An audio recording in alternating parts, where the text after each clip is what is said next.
Well, we'll get through this.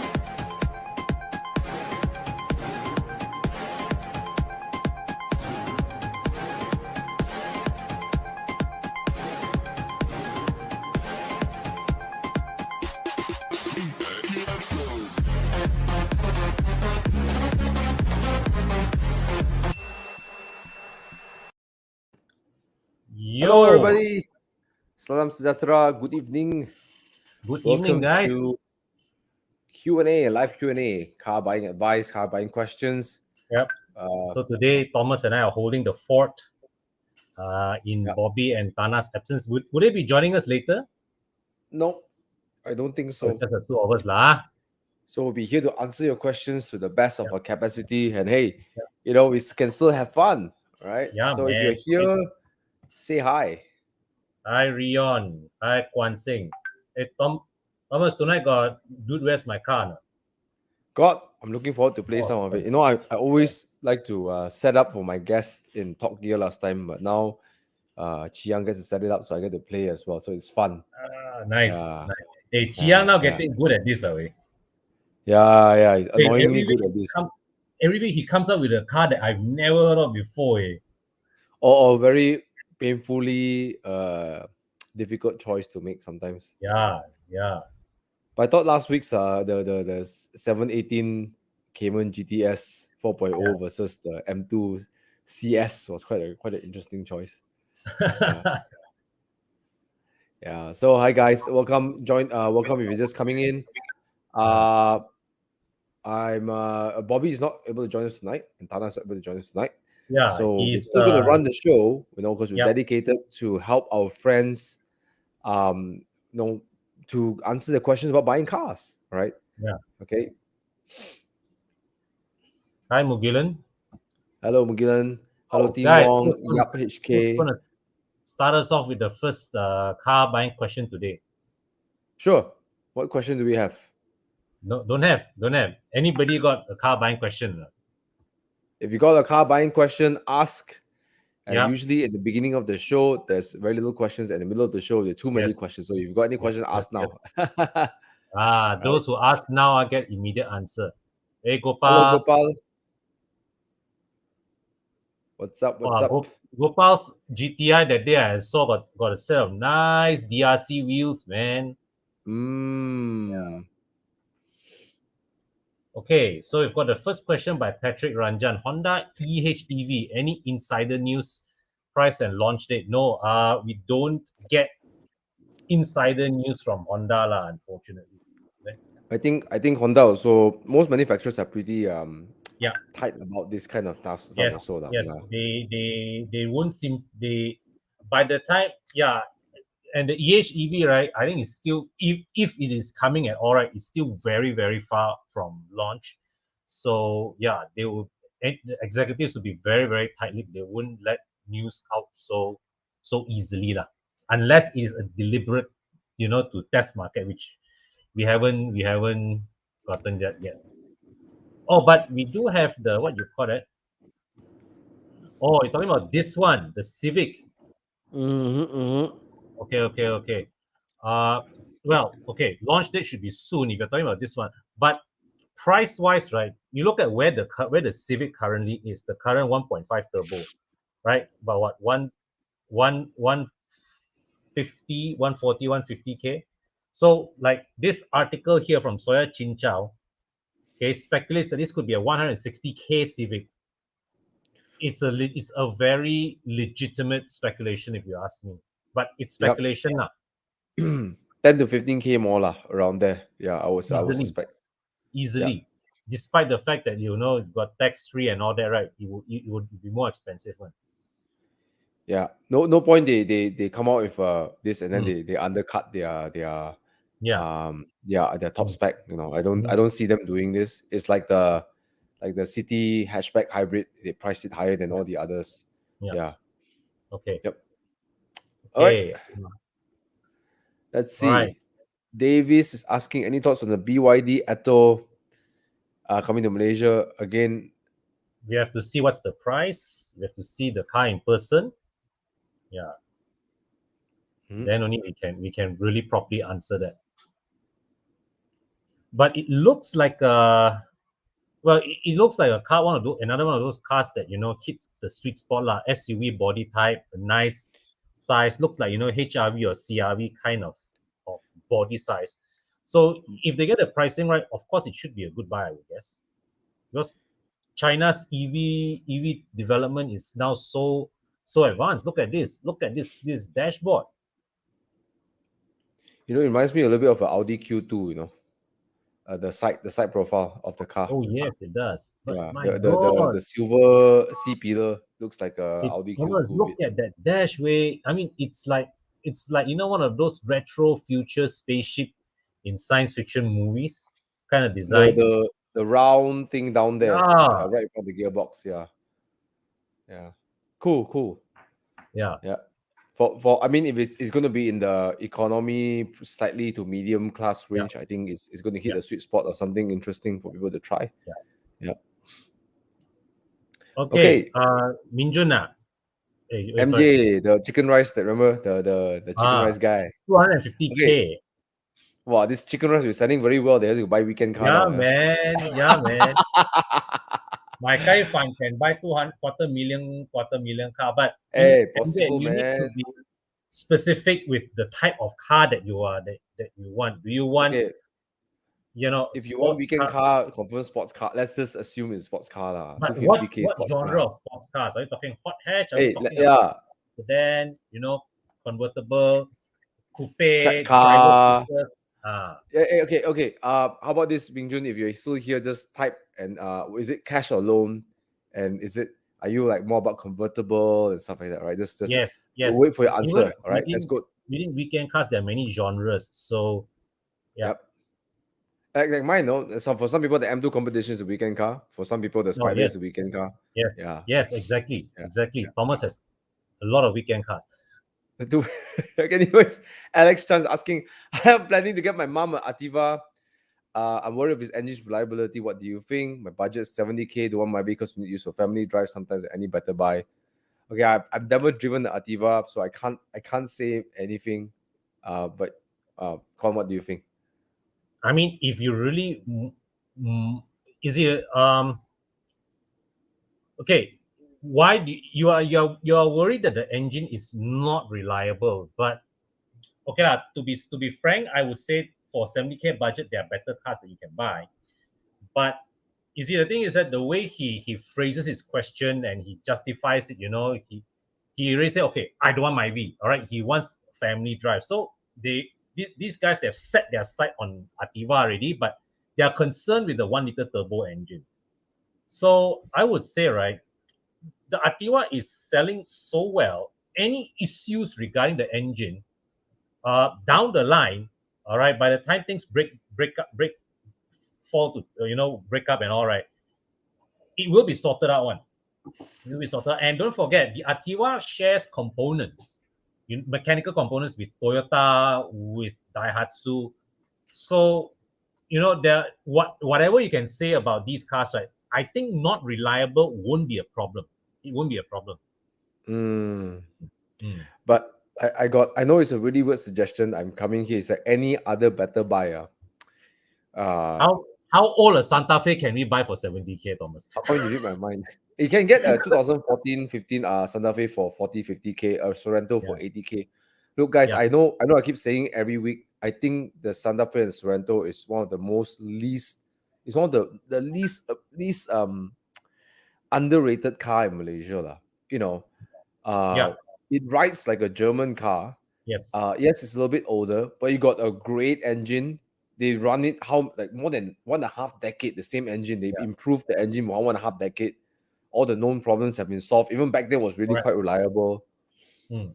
The But 2.2 then again, diesel. Thomas, a 2014 Santa Fe will not be able to get a loan margin like the True, Ativa here. true. Yeah, Then right. 70K budget, you stretch a little bit more, get 75, 80,000, get a second-hand Sorrento, a 2018, A newer a newer newer Sorrento. example, right? Yeah, get a Sorrento. Yeah, Because you when can you also, ride in a Sorrento, you yeah, will feel and you sit in the I'm not so clear about Ativa, but let's say if I knew the Myvi, right? Because some of my friends bought the new Myvi, and Bobby Tana, they all driven the Ativa. They say it's like an enlarged Myvi, right? It's like a bigger Myvi, yes. Yeah. So if that's the build quality of those cars, not talking about just the interior, the ride quality, everything, right? The Santa Fe makes you feel like I'm sitting in a Conti car versus Yes. an Ativa. And it's you have more power. You pull out of the highway easier, damping is Yep. better. Of course, maintenance can be slightly expensive because you're running Korean parts, but these Yep. cars are not known to be like leave you stranded. These are not cars that are known to be leave you stranded. In fact, it's the best-selling SUV, one of the best-selling SUVs in US. Correct. And Right? you'll So be surprised that for a similar budget, you can get a 5-year-old HRV. That's something to consider. yeah. And HRV. HRV has unbeatable third-hand value, resale value. They're extremely loved, by Malaysia. BRV, Yeah, there's another option. Well, a bit out of field, but recently one of my friends is letting go a 2013 E-Class at around this kind of money. Yeah, if you fancy The that, yeah. The 212 E-Class recently, I had a chance to drive one, right? I was like But surprised, then it's the cash car buy, drives. right? Cash buy, Oh yeah, right? of course it's cash buy, but Yeah, it cash drives buy, well. yeah. Yeah.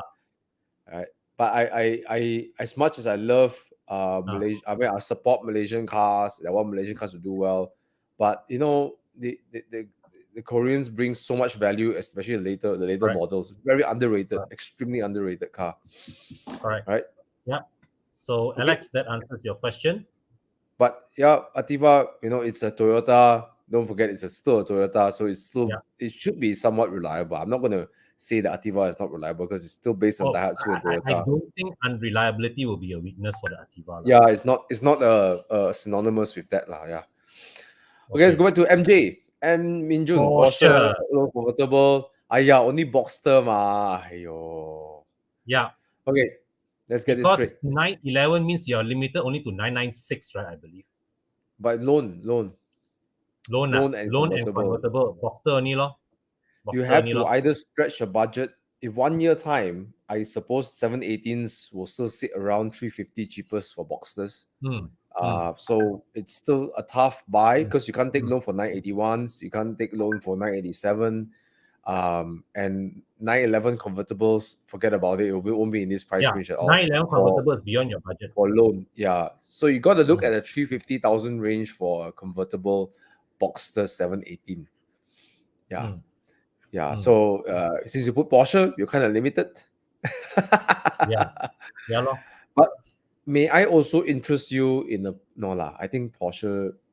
I think 428i also is a good choice if you can get a convertible. Oh yeah, you can consider that. But he wants a Porsche. Porsche. A Porsche.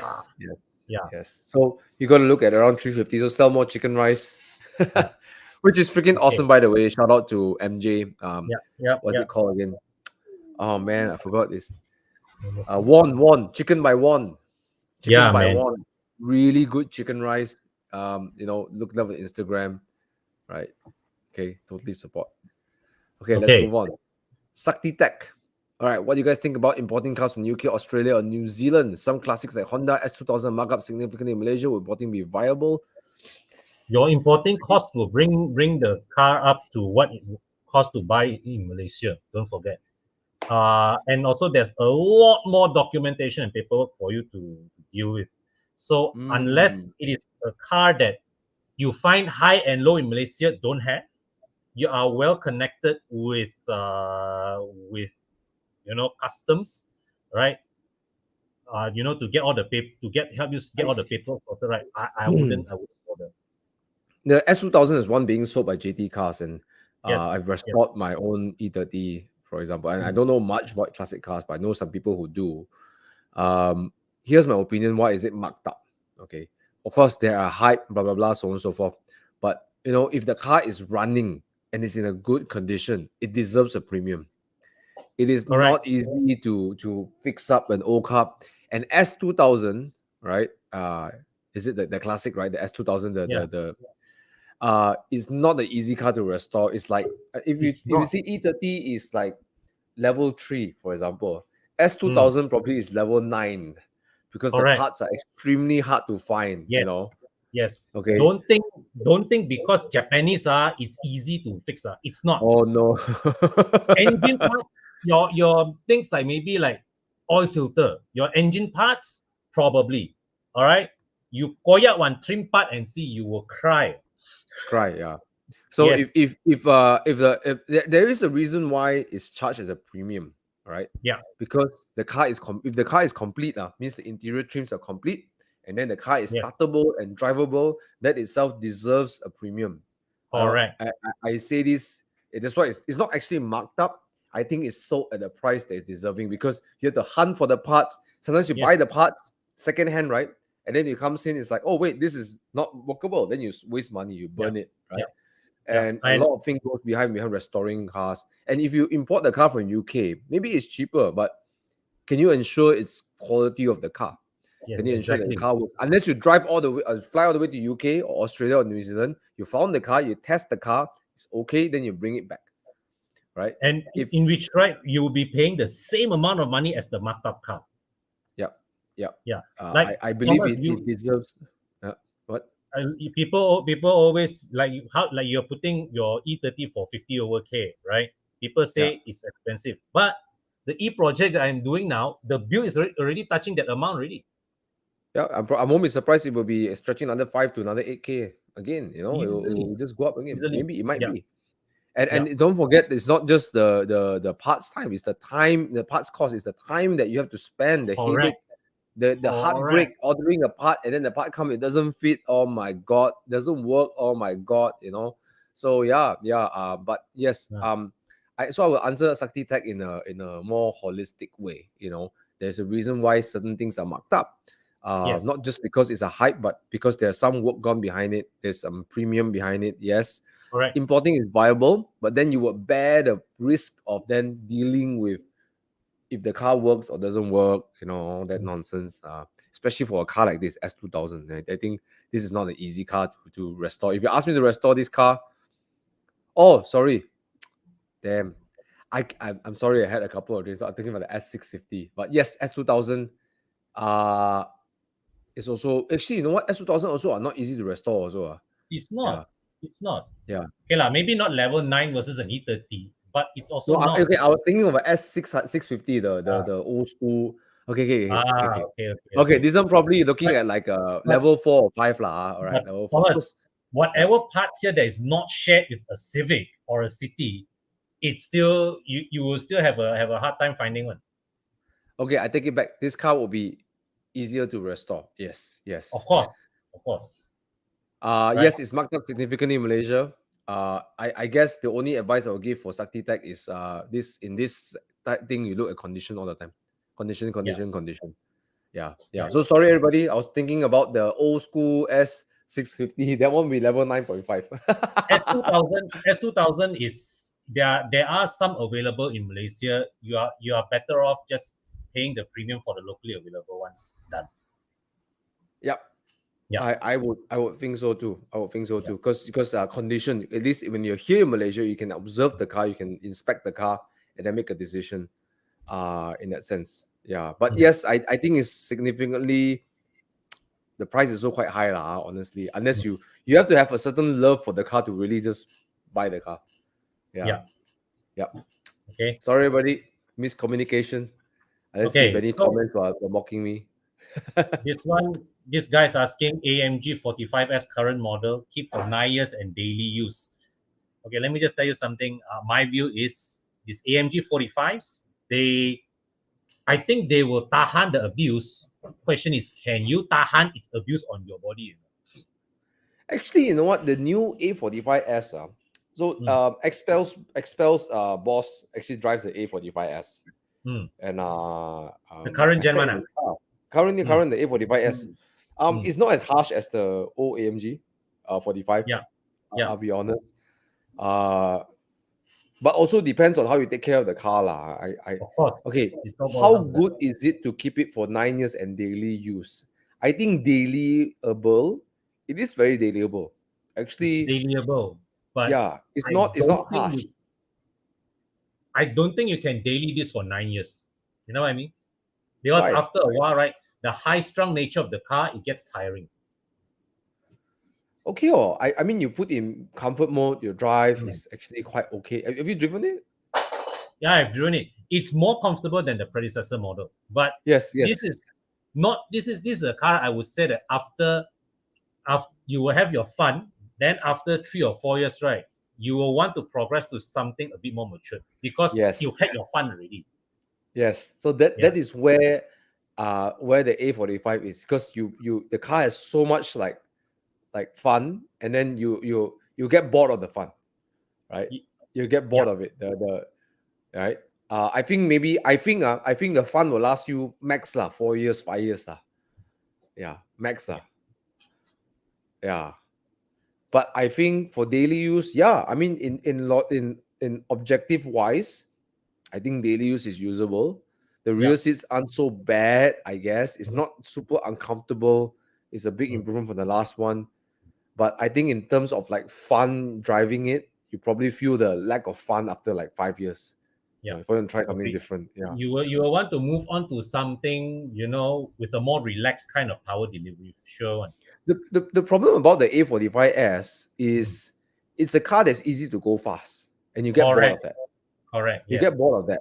Yes. You want a car, how do I say, a, a Porsche, let's say a 997, right? Yeah. Or my Boxster, for example. I'm still Yeah. learning to drive the car. I'm actually still Yes. actually trying to learn how to drive the car today and drive Yes. it a lot, Yes. right? And the A45S, you don't have much You are learning not, curve behind it. Thomas. Let's put Yeah. it this way. I think 2 years with the Spider, you have not found your limits with the car yet, right? Oh, not yet. I just installed new KW V3s, and Yeah. then new You have limits not are found found your limits again. with the Yeah. car yet. Yeah. Yeah. Yeah. Okay. Okay. So yes, you can objectively you can daily for 9 years. You can. Yes. But the Yes. question is, would you your kukucha will get itchy? Yes. Sorry, I It's always not a question of whether the car can tahan the 9 years. It's whether can you tahan the 9 years. The car will take it one. Yeah, Ah, yeah.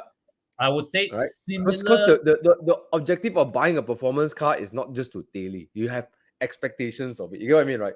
But if you Yeah. buy a Camry 9 years, Yeah. sure. You'll be you buy a Honda Civic to daily, sure, Yeah. no problem. Yeah. But when you say performance car, it means you have an expectation of the car to be Yes. somewhat enjoyable to drive.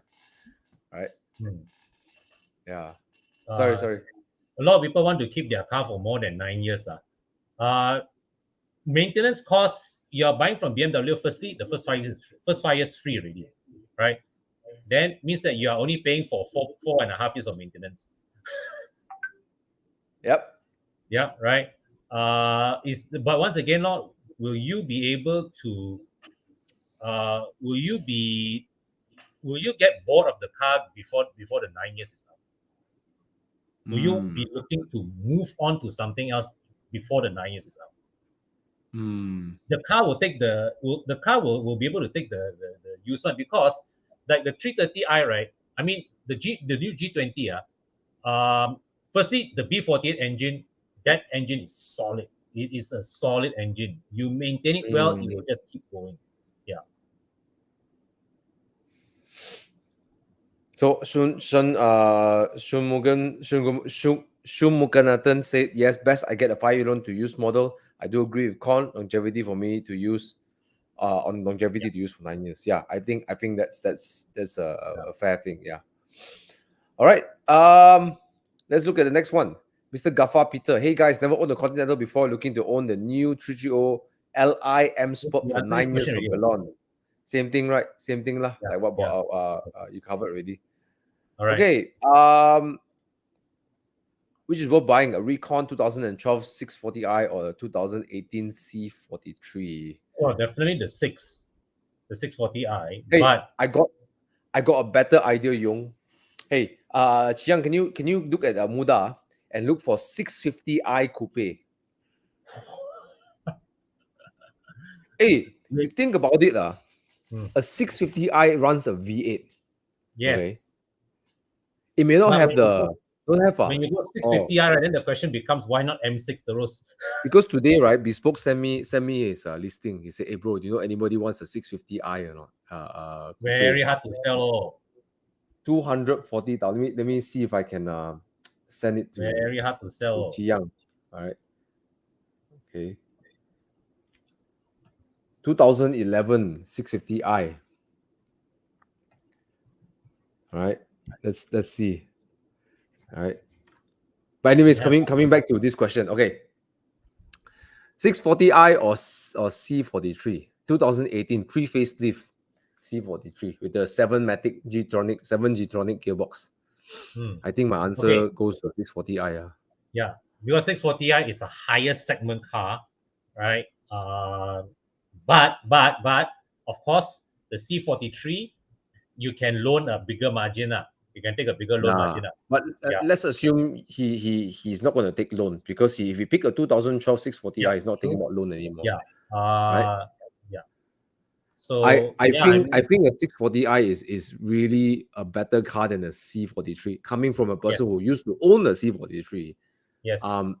More quiet, better ride. This is the 650i lah. But look at that design. I mean, come on, look at that. Compared to a C43, cannot lah, bro. How to compare a C43? It looks better. It has a look that actually really survives the test of time. Yeah, it age it's aging very well. This model, Very whichever well. body style you're talking about, the coupe, the cabrio, or the grand coupe, right? Wow, some more red leather. Oh. But you know what I'm really pissed about this 6 Series? That BMW tried to make it the 8 Series. This was doing so well. It was tapowing the CLS, A7, they tapow all these people. Yes, and they then should they have ruined kept it. in this segment. They They should have ruined kept in it. this. Now they give the E-Class coupe a free run. You know, the E-Class coupe is having like a free the run. downside is the 6 Series looks like a look. I mean, there's for people who are uninformed, it looks like a 3 Series, but actually the interior of the 6 Series actually is a 7 Series. Yes. Okay. Yes. Right. So 3 Series being the competitor to the C Class. So now you're up 2 segments. You're up to E and then S, so which is like 5 to 7. You're having a 7 Series level interior. I got friends who own this car, refuse to sell it. They have a 640 grand coupe, got family, don't want to sell. Yeah. Why? Go and look at the new E Class, look at the new 5 Series. It's like, you kept this car, right? Yeah, agree. Yeah, it's a really good car. So yeah, I would highly recommend this if you can get it. I know it's a bit older, but the N55 engine is sweet. Yeah. Okay. If comparing against 2018, you can go 6 there you Series. go, even better. Yeah, if you want to go Even price to better. price, you can even go for that. Or you can save Even money better. and get the pre-facelift, but get the facelift. Either way, a 6 Series is superior to a C43. Yeah. In terms of its build quality, everything. But the one thing C43 has, the engine is damn good. Oh yes. Very entertaining engine compared to the BMW Straight 6. Even against the M340i, I would say the AMG engine is nicer to rev. Yes. Anyway, bottom to top all got torque one. Never run out of torque one. And bottom to top everywhere. Ooh, the car will fly. And it's damn fuel efficient, Yes. But it's damn fuel efficient, everything else other than the car, I cannot, man. Steering a bit, I mean, it's good, but at the limit, just not there. It's not as quiet in the car. The cabin is a bit noisy. Just let down a bit. Yeah. I sold it in 10 months. Anyways, let's move on. Mr. Green. Okay, I just want to say that with a 150K budget, you can try and shop for a 528. A 528i. For a late model 528. Maybe 20, maybe okay lah, maybe 2016, maybe 20, because 2017 520 is still the F10. G30 520i is like 2018 onwards only they introduce. But then for 2017 car, but this color no. Or there, Hoyo 528M Sports, never mind some more full sport but they say me. Okay. I think that of course the Okay, which one do you think has a better ride quality? The 2020 Passat or the 2017 520i? Okay, lah. To Why be honest, the Passat will be more comfortable. May actually be more comfortable. Hmm. But I recently drove a F10 again, you know, Hmm. and I realized that for the driver it's very comfortable. It is. You see, the thing is Then I that, right? swap seat as a passenger in the back seat. I'm like, Hmm. okay, not that comfortable, but acceptable. Is it today in my E39 WhatsApp chat group? Somebody was talking about buying an F10, and my conclusion was this: an E39 drives better, but the F10 is just such a good all-round daily car. Yes, you're right. Yes, it's a very good all-round daily car. Comfortable, spacious, um, good engines, powerful engines. It's a car that you can cover ground very effortlessly. Yes. Yeah, So yeah, bro. Don't go for the 520i. Go for the 528i yeah, because it's usually better spec as well. mm, Okay, and you got a mm, better engine. yeah, Yeah, but just generally, this is better spec. A 528i yeah, usually have better spec than the 520i's. Yeah. But in this comparison, yeah, I will still pick a 528i lah. It's a better all yeah. rounder than the Passat. Yeah, yeah. Okay. So Leroy has been looking. E92, E93, M3. All right. So Leroy is looking out for either one of these two. All right. They are pretty heard they are pretty reliable, known issues like conrod bearing, actuator, technical. Yes, a lot of the things has been documented. A lot of people know how to deal with it in the M community. These are a very loved car. Yeah. I And think yeah. what? And the Okay. way Leroy framed his question, he's obviously done his homework. So yeah, whatever car you buy, all these issues that you see, you've taken, just take care of it. Assume the previous owner didn't change the conrod bearings, change it preemptively, you'll be fine. You know what? The E92, Mm, E93, right? If you can mm, get one, I mean, number one, if you can get one, and number two, you really like it, I think you should get it because BMW will never build an engine like that again, yes, right? it is the only 3 Series V8, not even only M3 V8. It's the only 3 Series V8. Yeah, Think about and I that. don't Yeah, think they'll. I mean, I don't think. I know they're not going to build anything they like won't. this in the near They won't. foreseeable We'll be future. we'll be lucky if the next M3 is not a four-cylinder. Yes. Yeah. So yeah, bro, if you can go for it, go for it. Prices has been climbing. I remember there was a time the M3s were going for 120, 130. You also got cheap one like the problematic ones lah. But Mm. yeah, I mean, go for it. You know, it's not the most agile M3, but the V8 is something special. Yeah. Yeah. This M3, right? The V8 dominates the driving experience. But Yeah. that being said, it's still a dynamically very balanced car. In fact, many years ago, I was in Sepang, right?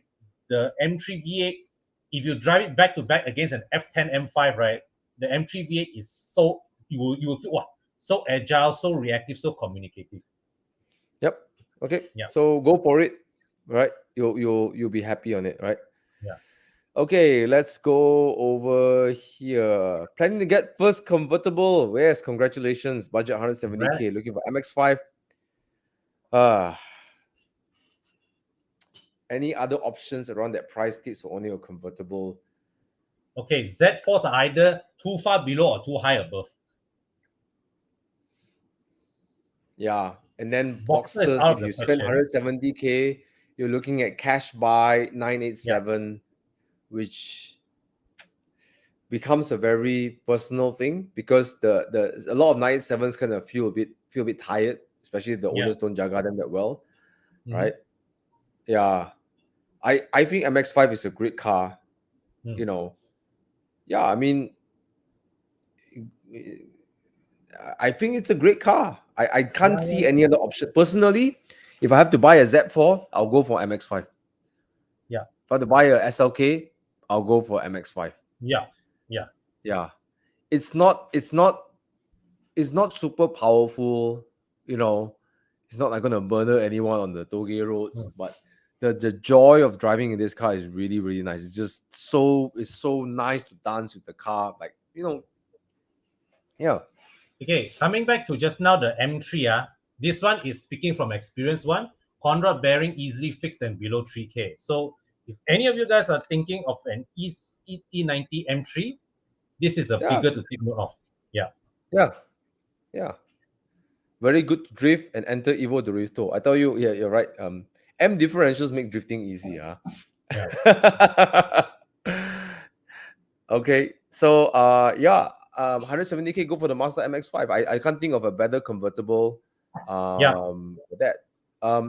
Things were owning a convertible. MX-5 is I think a fairly straightforward convertible. It's not motor operated, so you have less troubles with the motor. Yeah. There's no tips, I guess. Make sure you just coat your convertible top, you know. Mhm. Oil your joints moving up and down often. It makes it easy to go up and down, but these are simple things. Yeah. Yeah, Ivan, that one cash buy leh. I mean, if But you're right. if HT here is looking at cash buy, then E46 M3 law. Yeah. If you can cash buy, yeah, go for E46 M3. For a loan, I can't think of any better car than Yeah, MX-5. because the E46 M3 does have that awesome engine. Awesome engine. A very tight chassis. I remember driving the M3 with the SMG gearbox, but besides the crazy SMG gearbox, the chassis was tight, nice and tight. Yeah. Actually, the only thing that counts against the MX-5 as a car is that it does not have an awesome engine. It has a Mazda 3 engine. So that As to a me, passenger car engine. Yeah. But Yeah. it's still a good choice. It's still a good choice. You're right. You're absolutely right. Okay, moving on. Ruben Ilangovan. All right. Ilangovan. All right. Volvo XC90 B5 or T8 pre-facelift or facelift recommendation, please. I would Now say go for the newest one that you can afford. If you're planning to keep long term, maybe better idea to go for the B5. It's a mild hybrid, right, rather than a full hybrid. But it's a purely matter of choice because the T8 you get better specs. You get better specs with the T8. I actually like the T8 more than the B5. Because the B5 runs on passive suspension, and I find the passive suspension a bit more, like it likes to do this a bit more. But the mechanical suspension, right, feels more natural in a way. Yes, but it does do that, like oing, for me, it gets to me. Yes. I like the electronic suspension or the active suspension. For that matter, that's the biggest deciding factor for me versus B5 and T8 . But either way, you can't go wrong . Volvo XC90s are such a plush car. Pre-facelift also good, facelift also good. But if you have the money, go for facelift . Go for facelift. Go for the newest one that you can get, right?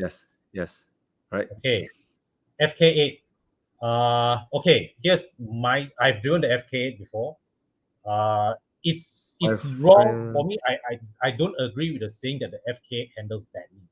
It does not handle badly, but it's just not as exciting as the FD. Wait, hold on a minute. If people spin their car on Sepang, okay, let me just say this. If you spin your car on Sepang, either you're gunning too hard or someone is really trying hard and then they spin, or the person don't know how to drive. Or the least one is that the car is not set up well. Okay. Because car spinning in Sepang can be driver error. Can be driver error, can be like what you say, Thomas said. Set up well. You can take hey, you know what I heard from a friend from third party. So Zen now, GT driver, right? Then my friend told me that Jen said this, right? You got GTR spinning, like crashing also. Hey, how to crash GTR? Quite hard. And sometimes it could be any one of these. Driver error, it could be bad setup, it could be bad tires. Or could be just the car something wrong. But spinning out in the car has more than often nothing to do with the car good or bad. Okay, go Genting, for example. That morning was super wet.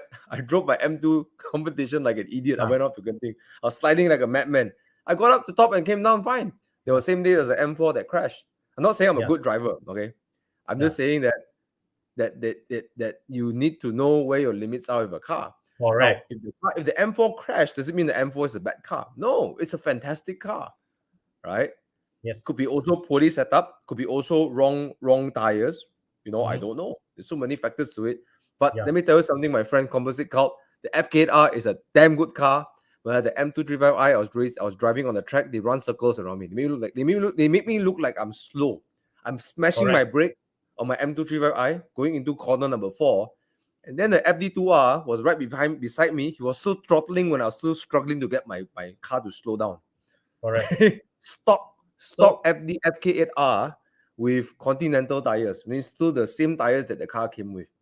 And it so the outgunned me. FK8R is to me, it's not right to say the FK8R handles badly. It's a Yes, good it is SUV right as to well. say that the FK8 is not as exciting as the FD2. It will never have the same kind of following as the FD2, but it is a very capable car.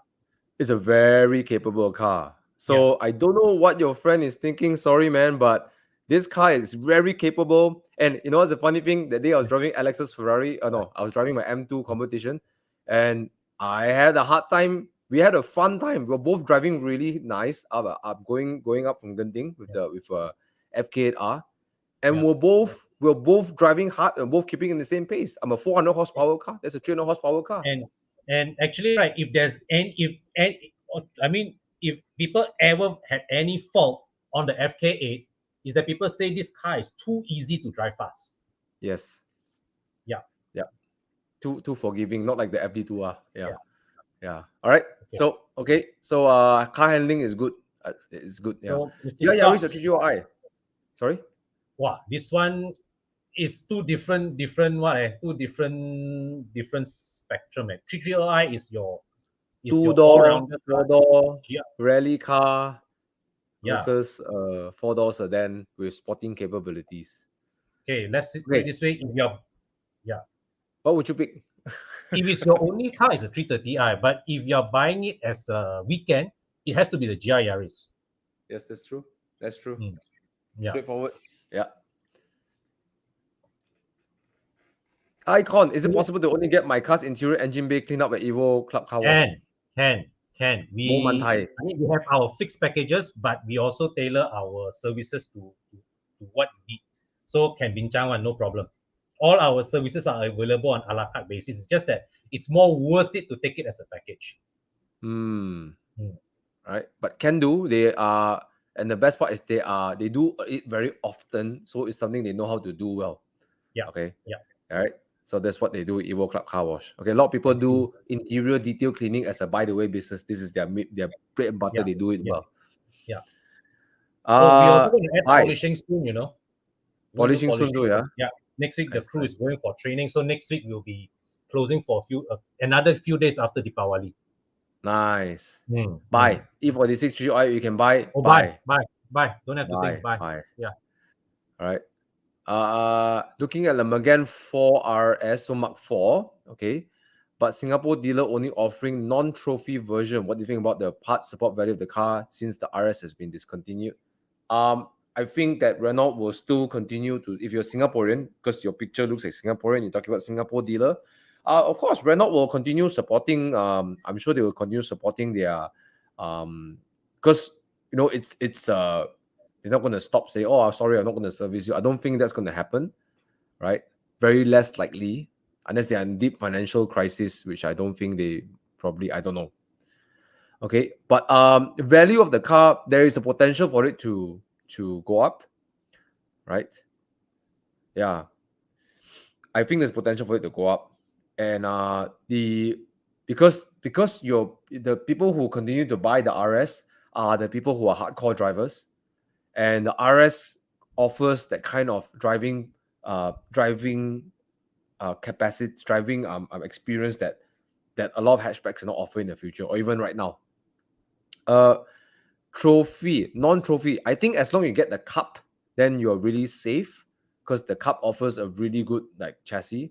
Trophy, I haven't driven one. I can't say, but I know Sport and Cup is a big difference. As long as you're in the Cup at least, not the Sport, then I think that would be very desirable in the future. Yeah, just Cup. Right? Anything to add? No. I think when it comes to Renault Megane RS, you are the bigger expert than I am. Oh, okay. But Cup, just get Cup at least lah. The chassis is different than the Sport itself. You can't mod a Sport to a Cup. Like you can't mod a Cup to a trophy, right? Yeah. So Cup. Prof. Ayo. I don't know. I don't like how it looks. Not the I front, think not I the like the rear. M240i better. But you know what I don't like? I don't like Uh, the size of it. My yeah. friend showed me a picture. He has an E92 M3 in Mm, UK. He races that mm, car on track days mm, and stuff. mm, And mm, he took a picture of the car, his car next to a M240i. mm, Okay. mm. And you'd be surprised the M240i looks very big to a E92 M3. Hey, actually, right, because this gen, the 2 Series Coupe, because BMW don't have a 1 Series rear-wheel drive anymore, right? They had to base it on a 3 Series platform. Hence, that explains Yes. it. Mm. And But I Thomas, think, was that? you should be happy with this new M2 because your resale value just went up. True. I don't know. I don't know. We don't know about the future about resale value. But all I can say is this: I read some of the articles and looking at the wheelbase and the engine and all-wheel drive and blah blah blah whatsoever. I think BMW is trying to make a car that can go fast, which I think Mm, it's relevant because one of the issues with the M2 that I currently have, the short wheelbase and that big torque number, just the car does to snap. Right, it's not the most efficient car to go fast, right? But mm. with the wider wheelbase and longer wheelbase, the car will be more stable. You can do a better lap time. And no doubt that new M2 will be superiorly faster than the old M2 with a Yeah, better yeah. engine, S58, blah, blah, blah. It's going to be faster, no question. But Mm. I can't help to feel like, that thing that makes M2 so alluring is that flat that chassis that loves to snap, the chassis that likes Yeah, to play, yeah, that chassis yeah, that feels a bit dangerous. That's the yeah. appeal of the M2. You need to be. It's a car that keeps you on your toes, right? When you Yeah, drive, yeah. But I right? can tell you something. Uncle YS and I drove up to Genting on Thursday. I drove my Spider. He drove my M2 competition. He was having Uh, fun in that car. I was behind him. Was having a lot of oh, fun I'm in my sure. car. Someone with his skill value, someone his skill level, right? He will have a You know, lot of fun in the car, every man. almost every other corner, I will see two very thin black lines leaving the rear tires.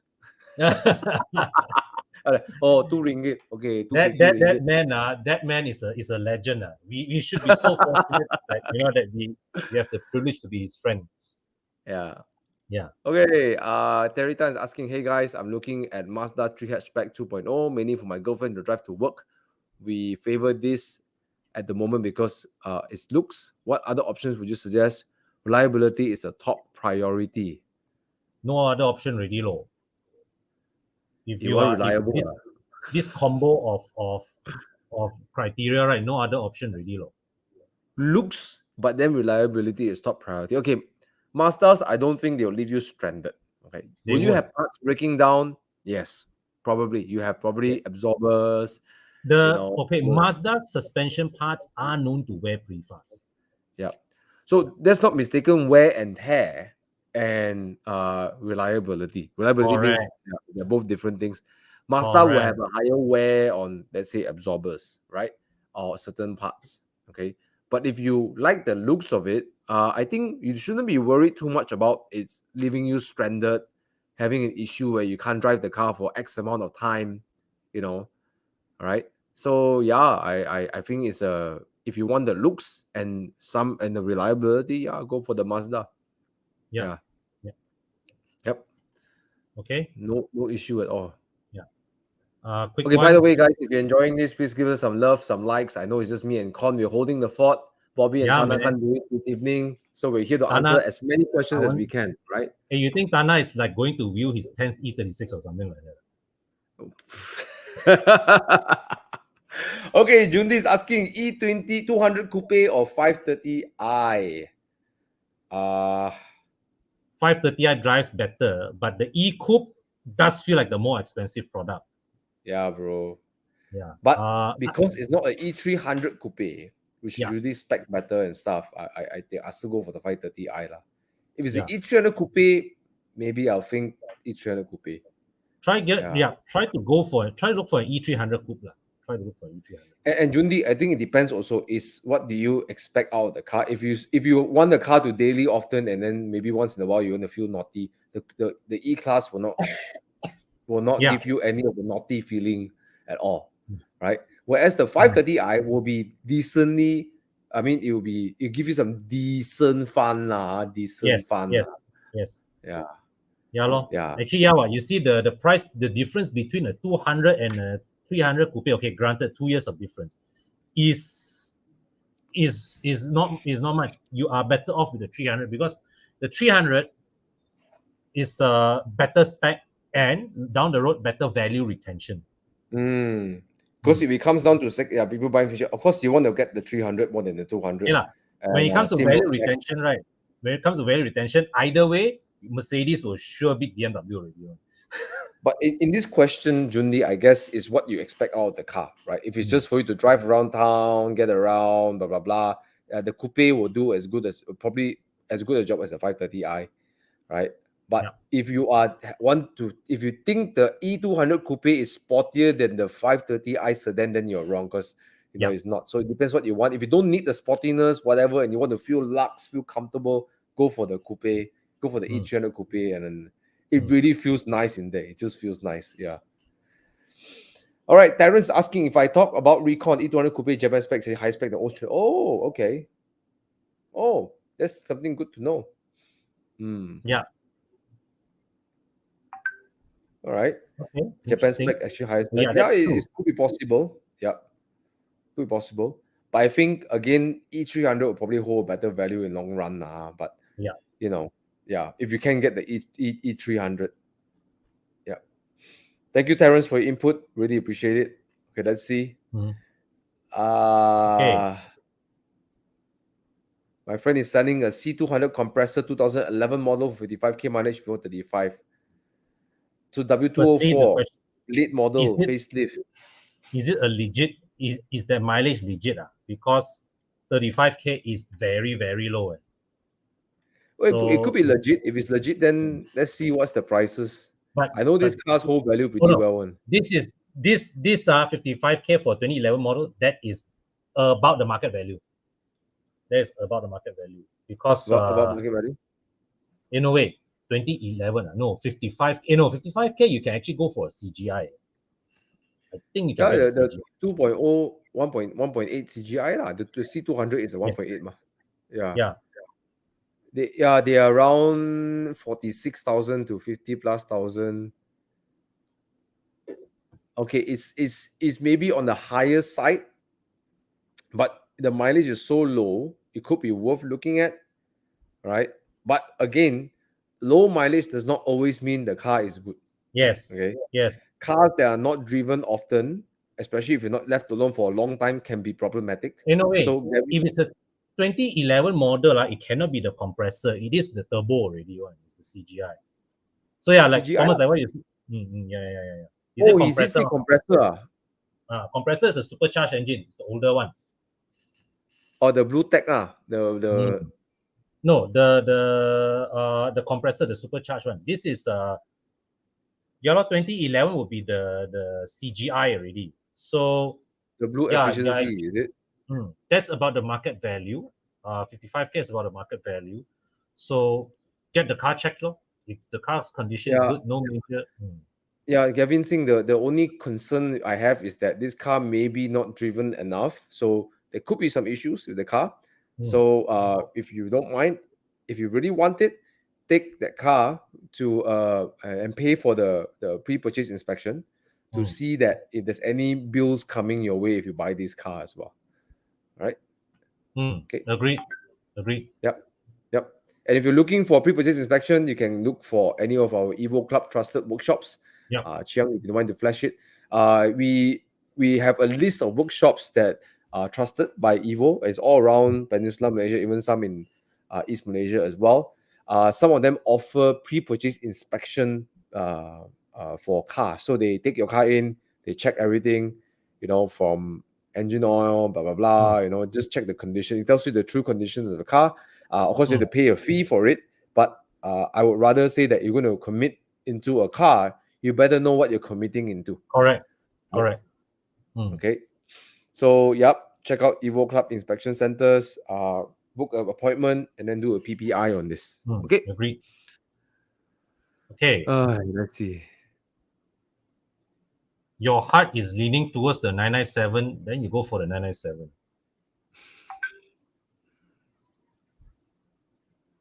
Okay, I if are think you it's buying a car as an investment, buying a car to use?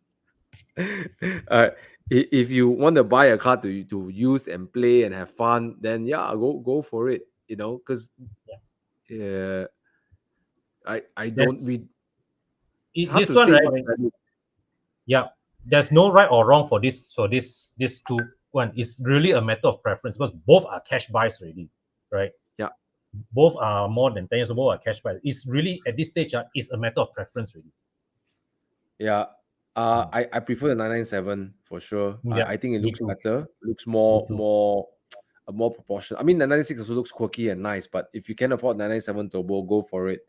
Mm. You know, 996, I've driven it. I sat with Josiah. I've driven it as well. Uh, gearbox maybe a bit not so great, right? Mm-hmm. But that engine is still potent in the 96. Mm. 997, of course, still potent. Yeah, I think the desirability of 997 would be more lah in the long term. Yeah, because it still has that more proportionate look, and the Yeah. 996 has a more quirky look lah. A quiet Yeah. pace. Yeah. Yeah. Yep, go for 997 if you if you fancy. It sounds like you fancy a 997. Go for it, but Yeah, man. don't. Easy choice. Easy choice. Yeah, yeah. Yeah. Okay. What do you consider when buying the W204 facelift? Condition. Yeah. Any cars Easy. above 5 years old really is condition already, right? Correct. Get it checked out, pre-purchase inspection, right? Mm. Service history, blah blah blah, so on and so forth, accident, blah blah blah. Hi, Thomas and Con, Santa Fe or Sorrento, nice for ride comfort and reliability. The funny thing is, they are both the same car in its mechanical and its actual Yeah. cars. It's actually the same car. Only difference is its design on the exterior, the interior. Is that's the and then it's that's the only thing that is different between this car. There are very known small things different between models to models.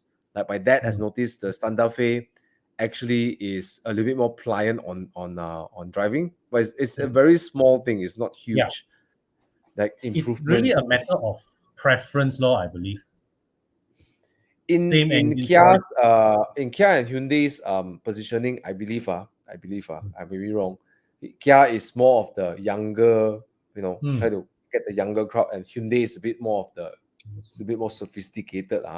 So the word they say, I could be wrong. Right?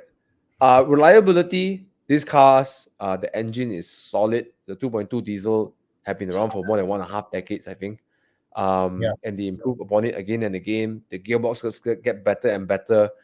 Just that the 2014 below, the older one, the rounder looking Santa Fe, that car has really bad turbo lag, right? But the Mm. more after that, 2014 onwards, the turbos are actually very easy to use, very dailyable, great ride comfort. Yeah, they ride like Germans. Yeah. Um, between Sorrento and Santa Fe, you won't be able to tell a huge difference apart. They really ride just like Germans nowadays. So yeah, yep, you won't go wrong either way. I personally, I will pick the Sorrento just for its looks, and if you Yeah. can, pick a later model 2018 onwards. Look for the 8-speed gearbox because it's more fuel efficient and puts power down better. And Yeah, get the diesel engine, of course. and diesel. Forget the 2.4. Just don't do the 2.4. Don't do it. Yeah. Car is too heavy, and that engine is just really outdated Yeah. and no direct injection. No It's just turbo. Cannot lah. Cannot. cannot forget about the Cannot. 2.4. Yeah. Mm. S660 and Copen. Wow, they're both very exotic cars. Yeah. You're paying a lot of money for very small performance. I think the Copen is a bit more unique because we see less Copen around. Yeah. I think the S660 is the better looking car. I Mm. think. Yeah. Agreed. Agreed. Yeah. Agreed. Yeah. Okay. Okay. Look, Ivan Gong say, okay, he's our driving sifu. FKAR can spin one, man. You need to Anyway, you need to do something very, very crazy to get the car to Yeah, spin. as I said, must be something wrong with the car, something wrong with the setup, something wrong with the driver, either one of these three, right? Yeah. Hi guys, looking for a third car budget below 130k, Audi S5 2012, BMW X3 2015. Any issue with these two cars? Thank you. My question is, why are you looking for these two cars for a third car? I mean, I can understand the S5 lah, but why the X3? I mean, there are no major there are no red flag issues with either car. But if it's a third car, right? Well, the S5 is a better third car than the X3 lah. Let's put it that way.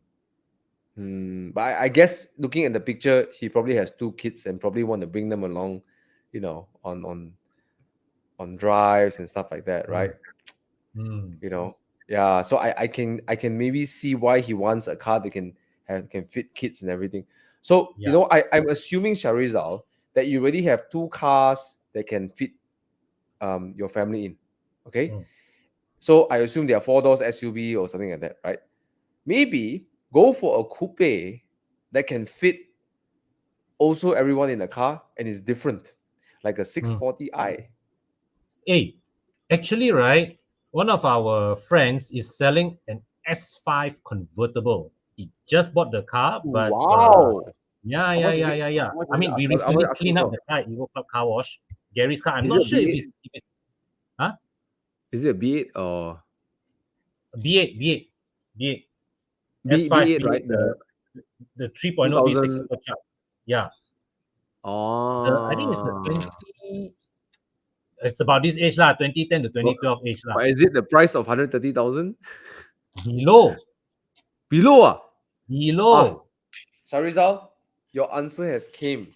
Look, you got two cars that probably fit all your family in. You want a third car, right? There's a sense of occasion. It can still take your family in. Yes. Right? Yes. Yeah.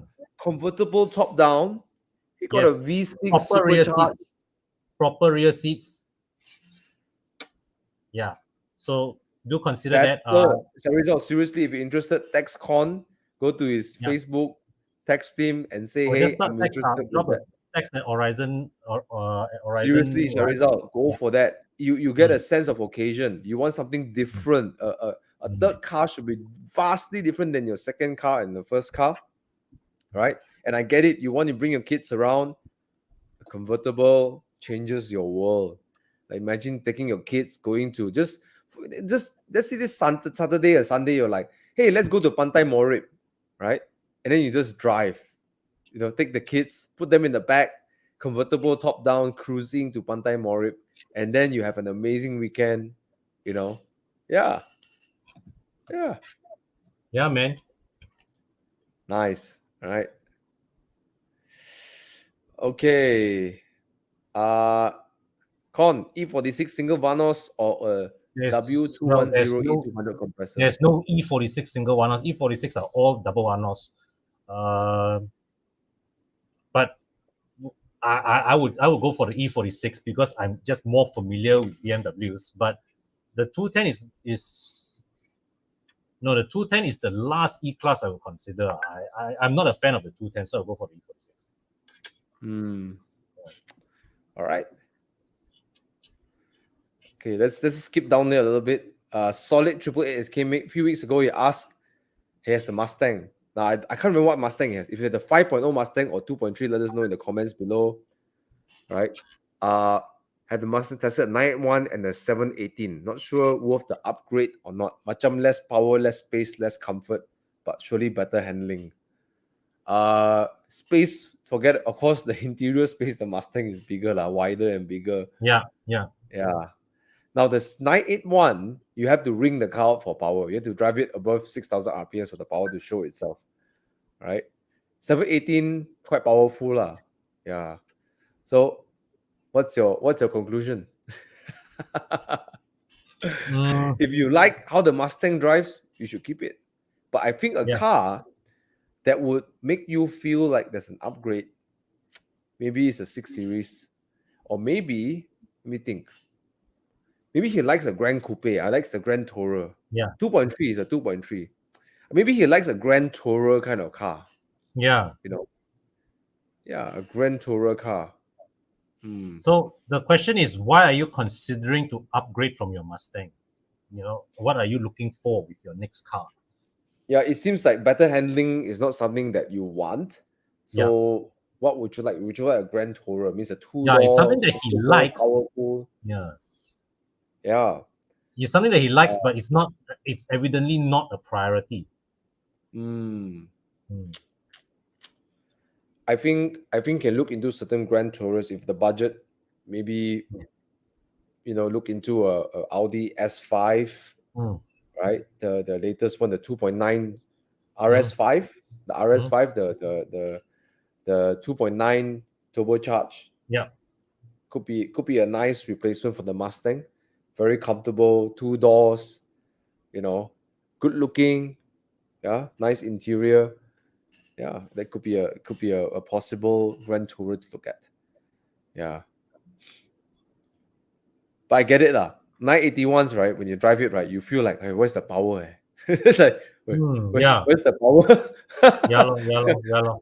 Mm. Yeah, yeah. But I have to say, I mean, the first and only time I drove a 718, right? It's like, okay lah, we don't count, not counting a Spider lah. I drove the normal 718 Cayman S, right? It was like nice handling, but the engine lacks that sense of occasion, like. That's true. But the chassis is so darn good. So Yeah, darn no, good. I love the fantastic chassis, chassis. fantastic chassis. Such a fantastic Objectively, chassis. I think Yeah. objectively speaking, right, on all objective measures, 718 is a better car than the 981 for sure, for sure. Oh yeah, yeah, yeah. Yeah. Better car than Mustang around the corners as well. Can leave it for yeah, yeah.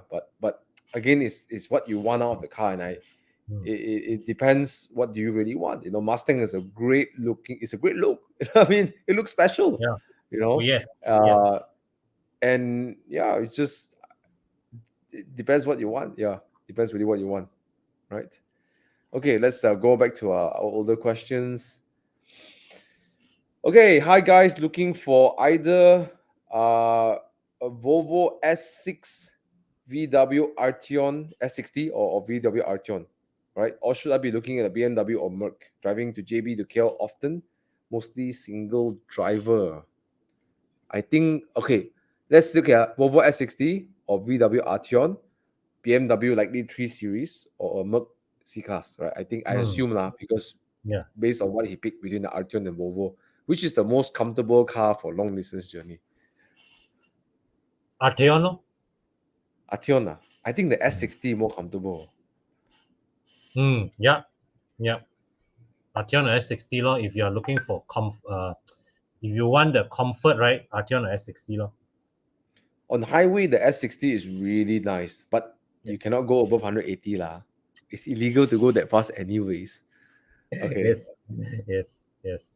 But my pick, not my pick is the S60. I Mm. think the car is superbly comfortable. Of course, Mm. the S90 is more comfortable, but the S60 is really comfortable, and the seats is ridiculous. You can't get that seats on a BMW or on a Merc. Oh You yeah. can only get it on the S60. Why not? Orthopedic consulted seats. Yes. Yeah. Arteon offers something playful a bit, Mhm. right? But the S60 offers such an effortless drive on the highway. It's ridiculously effortless on the highway and comfortable. And with the ADAS on the pilot assist on the Volvos, highway miles is nothing. And then if you go KLJB often, dude, I'm Segamat guy, and that if you reach the closer after you go past Malacca, the road becomes 2 lanes, right? Correct. And then you have people popping out from the lane, and then you have traffic jams. That's when your pilot assist becomes king. You just turn on the button and you just enjoy yourself in a traffic jam. Yes. Okay. Yes. Go for the S60. Mm. Go for the I, S60. yeah, Thomas makes valid points. My taste, I prefer the Arteon, but the S60 is a great choice. Yeah, with the pilot assist, bro. I don't know. Yeah. I never found a better ADAS than Volvo's ADAS. Mm. Yeah. Hey, BMW iX ADAS is not bad. Really, right? Yeah. Hey, Actually, that right. day Yeah. after I pick up the car from your house, right, I just drove on LDP and I really lepas tangan, I let the car drive itself. It can handle cube cutters, you know. That was the amazing part.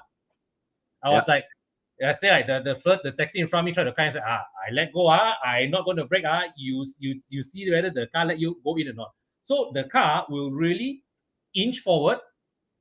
If the other fella managed to force himself in, the car will let it through. But sometimes also the car will like just push forward and not let through one. So it's like it was as if I was fighting with the other owner, but I looking at it, I was like, oh, let me use the car. Yeah. I noticed that on the iX as well. It's very intelligent. It's very intelligent. Yeah. Considering the BMW 330i 2020, BMW 530i 2019. Hey, by the way, Con, we're knocking out questions, man. We're doing so much work, man. 1 hour already. I think we answered a lot of questions here. Yeah. Because are Hey, yeah. Okay, considering 330i 2020, 530 or 530i 2019, which is more worth it in your opinion? Mainly is comfort. Which car provides more safety and tech? Comfort, 530i lah. 530i is more worth it, more comfort.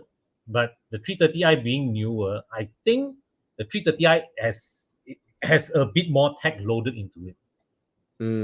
Yes. The 330i boasts quite a lot of new tech, but when it talks about like prime priority is mainly comfort. If you say this, 530i for sure. 530i.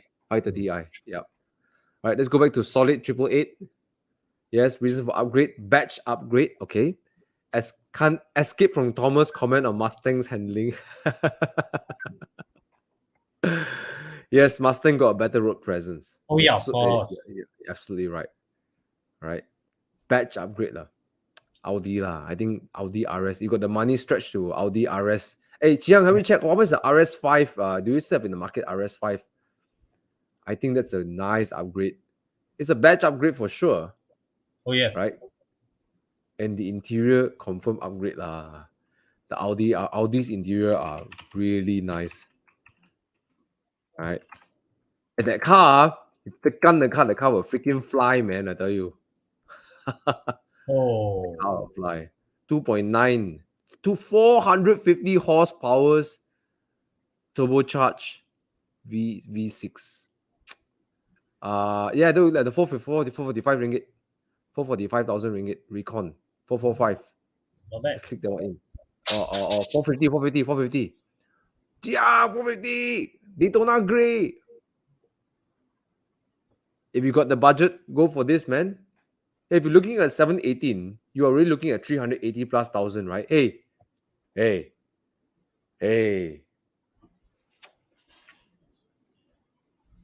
this car looks the part way. I know Bobby doesn't like this look. I think it's not a bad look. Wow, the seats! My God! Yeah, bro. Look at that, bro. Bro, look at that. It's fast, This car is fast. Oh, yes. 2.9 liter, 450 horsepower, turbocharged, power on demand. Okay, so you said that the Mustang feels more powerful than the 718. Okay, objectively no. The 718 has, even the base spec 2.0 has more power than Mustang because it's 300 horsepower. But the way it delivers power maybe is not up to your expectation because like it instantaneous. Hey, this car will give you instant power. You put your foot down, the car will go. Yeah. 1,000 for 1 horsepower, Eugene now. Yes. 1,000 ringgit for 1 horsepower. Yeah, bro. Yeah. The only thing I won't buy it is because I have a different expectation of a car lah. So the Audi S5 won't match my expectations. Okay, let's move on. Yeah.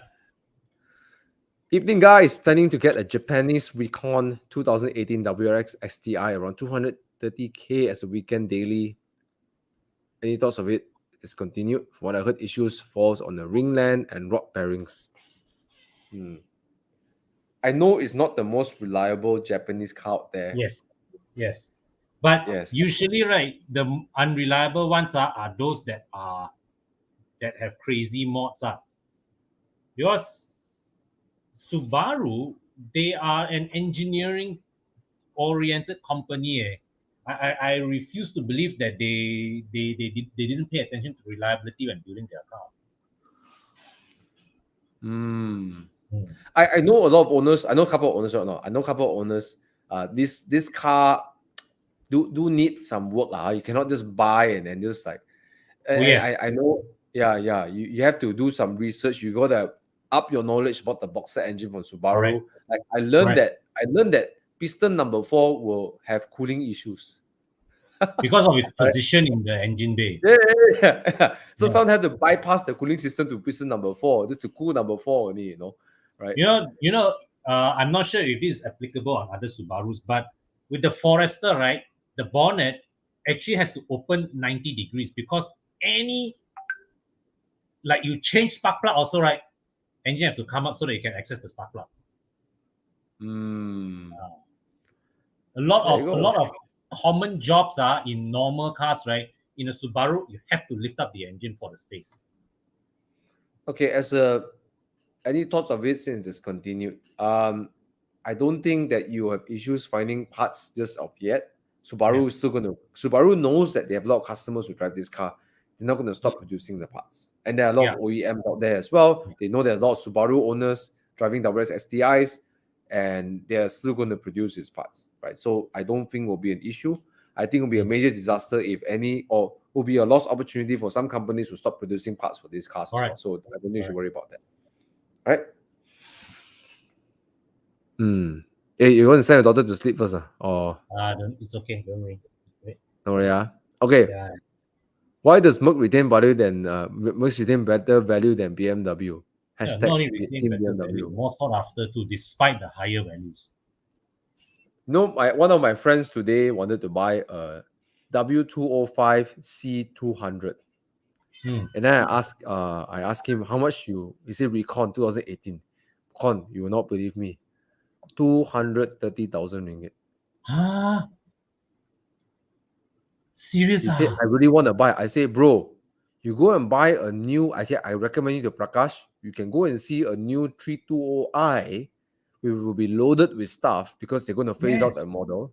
And you'll be paying slightly more, 5 years warranty, 5 years, Yes. and then you get the BSR, but I don't think it's still do BSR, right? But, It's you the know, 5 years cover your maintenance and I and told him it will be more comfortable than the Mercedes.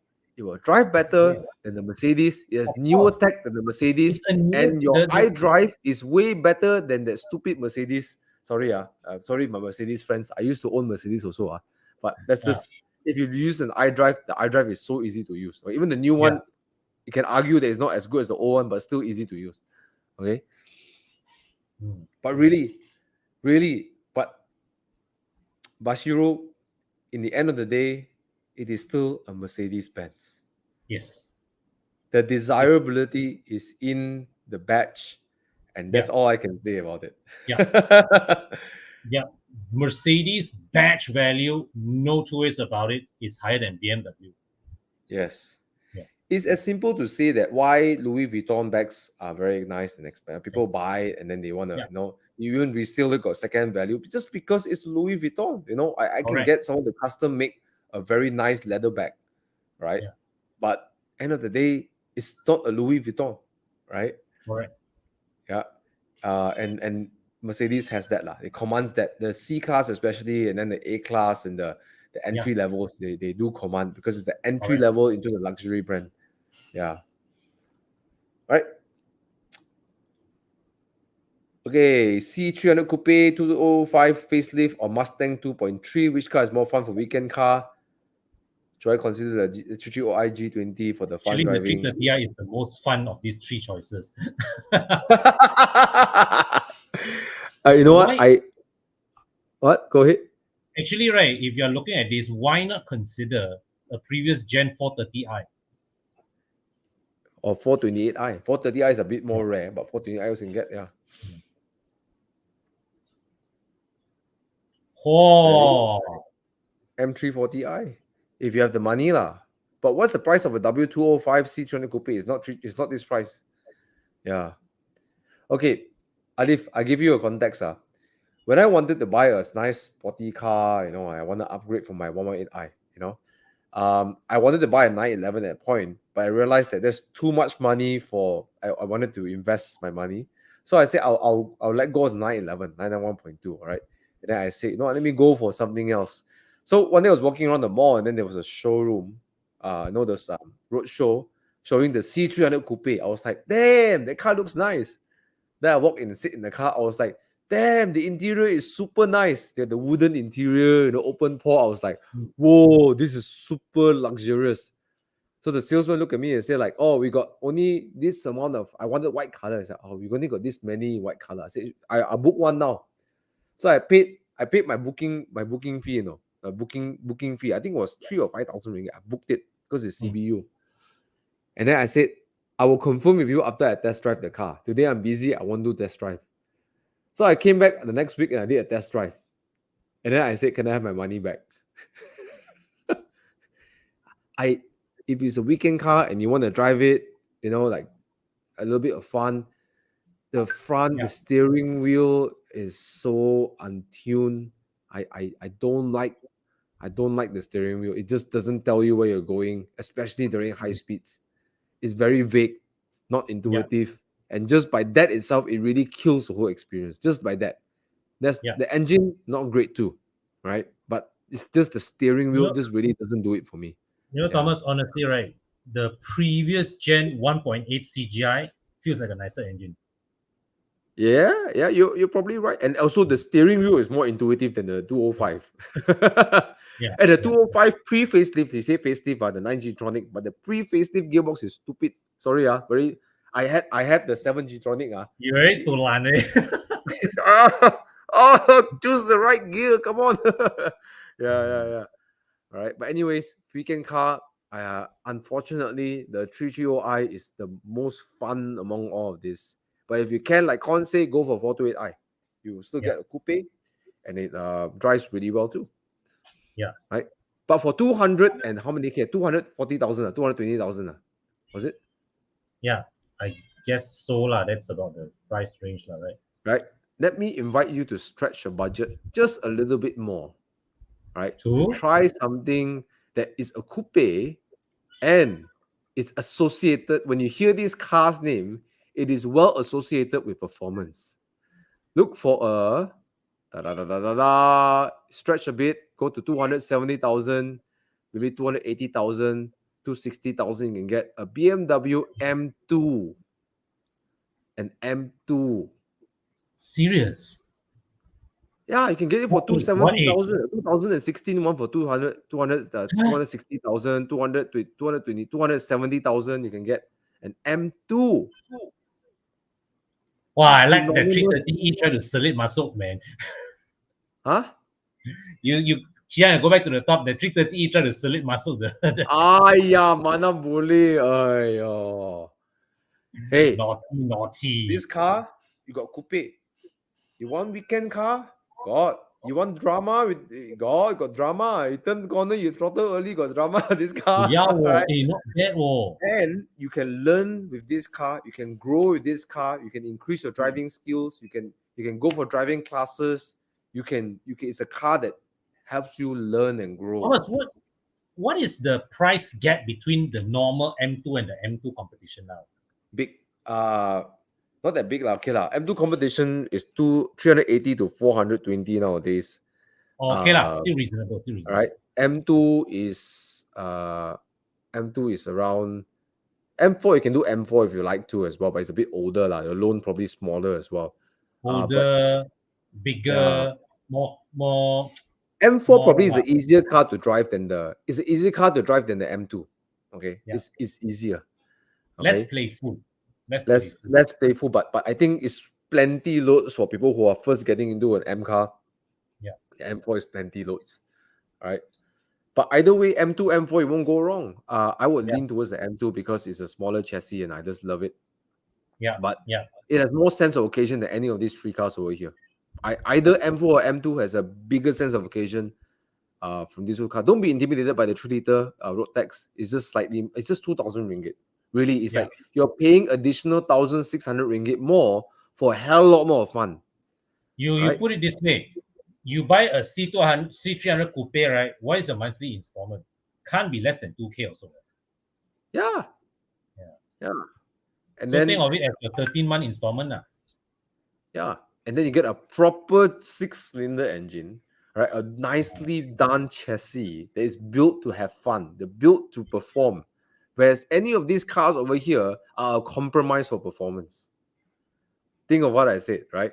Any of Yeah. this car here it must fulfill daily use, and then it's a coupe or have some performance, right? Ivan Kong say Thomas become Andrew fan.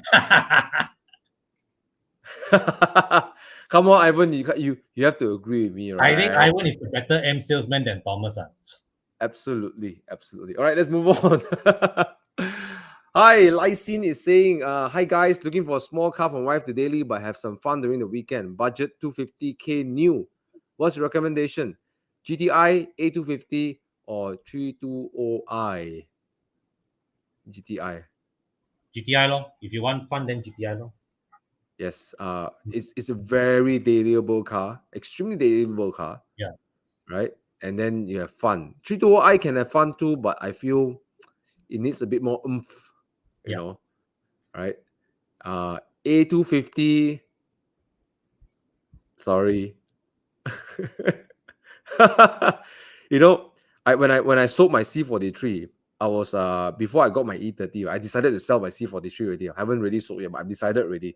I think what can I replace my C43 with? Okay. And I knew the GTR was a very good companion to my Spider. You know, I knew it was going to be a good companion for my Spider. And then I said, you know what? I don't want to downgrade my batch. I want to stay in the Mercedes family, right? So I went to test drive an A250, you know. I was like, okay, let's try an A250. Then I drove it around. I keep quiet, you know. Then the salesman asked me, so how? I said, I'm sorry, man. I'm so sorry. He's like, why? There is nothing in the A250 that does better than a Golf GTI, even at the Mark 7.5. Yeah. And he's like, really? This car a lot of power, ma? Yes, on paper, more power. But the way the Golf goes feels more urgent when you want it to be urgent. Hey, but And that being said, the A250 right now, I remember one of my impressions I drove the car is that the engine it really pulls, man. Even though it's not a 35 yes, or 45, but it really pulls. but it Yeah, lor. sounds bad. When it pulls, it sounds bad. The engine is telling you, don't make me go fast. But the Golf GTI says, yes, I love it. Throttle, let's go, right? The Yeah. A250 is like, I would say go for the GTI lah. GTI has more driving talents. yeah, Ah, but the I Sifu has think the spoken. GTI is more comfortable too than the Oh yes, A250. yes. Yes. So A250, sorry, Golf GTI. Golf GTI, Yeah. right? Yeah, Golf GTI. Okay, let's move on. Okay, I need to get a drink. BRB. Okay. Right, please hold the fort for a minute and then get a drink. Okay. Eric, car has headlight stains internally within the casing. Okay. Our team, we don't have the expertise to open headlights yet. But we can intro you to WRC lighting. CSB Pro also can. I'm not. They have CSB Pro also has the capability, but I'm not sure if they'll take up the job. But yeah, you can go to WRC Lighting or CSB Pro, or you can pass your headlights to us. We can help you charge the people to do it. But I don't have the in-house expertise to do it. I just know where to find people to do it. Yeah. So come, let's take on the next question while waiting for Thomas.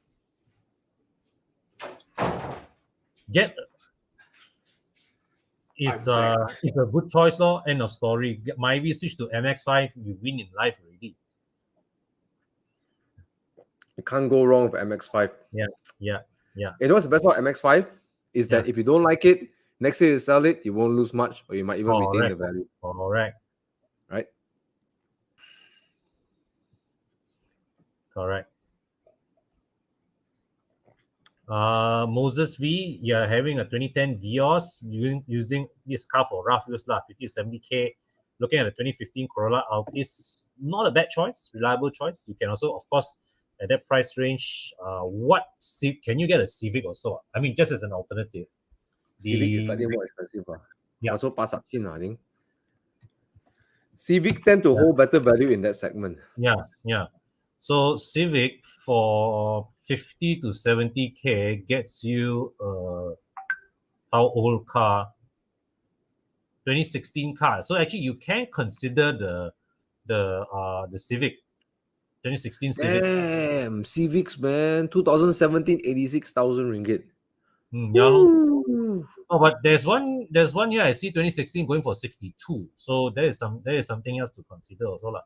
2015 70, 2013 70, 2016 70. So yeah, you can consider that as an alternative lah.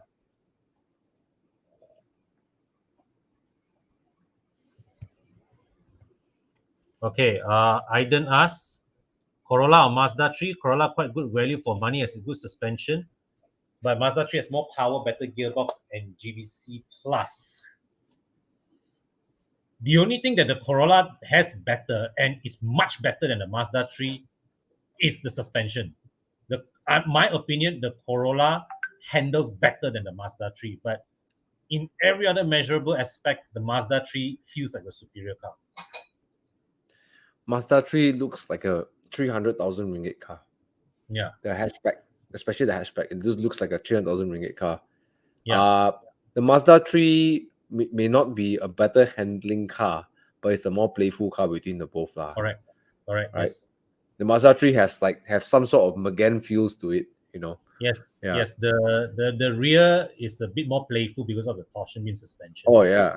But the Corolla is probably, again, Toyota style is like to have it planted on the rear as you go through the very corner. planted. Rear double wishbones. The rear light when you throw it around the bend, it feels like it sits on the rear one. It's like it gives you the confidence to really gun it. The Corolla I think Aiden. Sorry, Corolla suspension is, to me, is the best suspension in the segment. I think it depends what you like, Aiden. For me, I'm single guy. Even my parents come to KL, I just force them to sit in my Mazda 3 and drive them around. They complain whatever. It's just one day, right? So I'll take the Mazda 3 because it looks so darn good. It looks so freaking good, and it's playful, so I can throw it around the corners and have fun with it, right? But I guess if you are going to always fetch people around, I think the Toyota is you can't.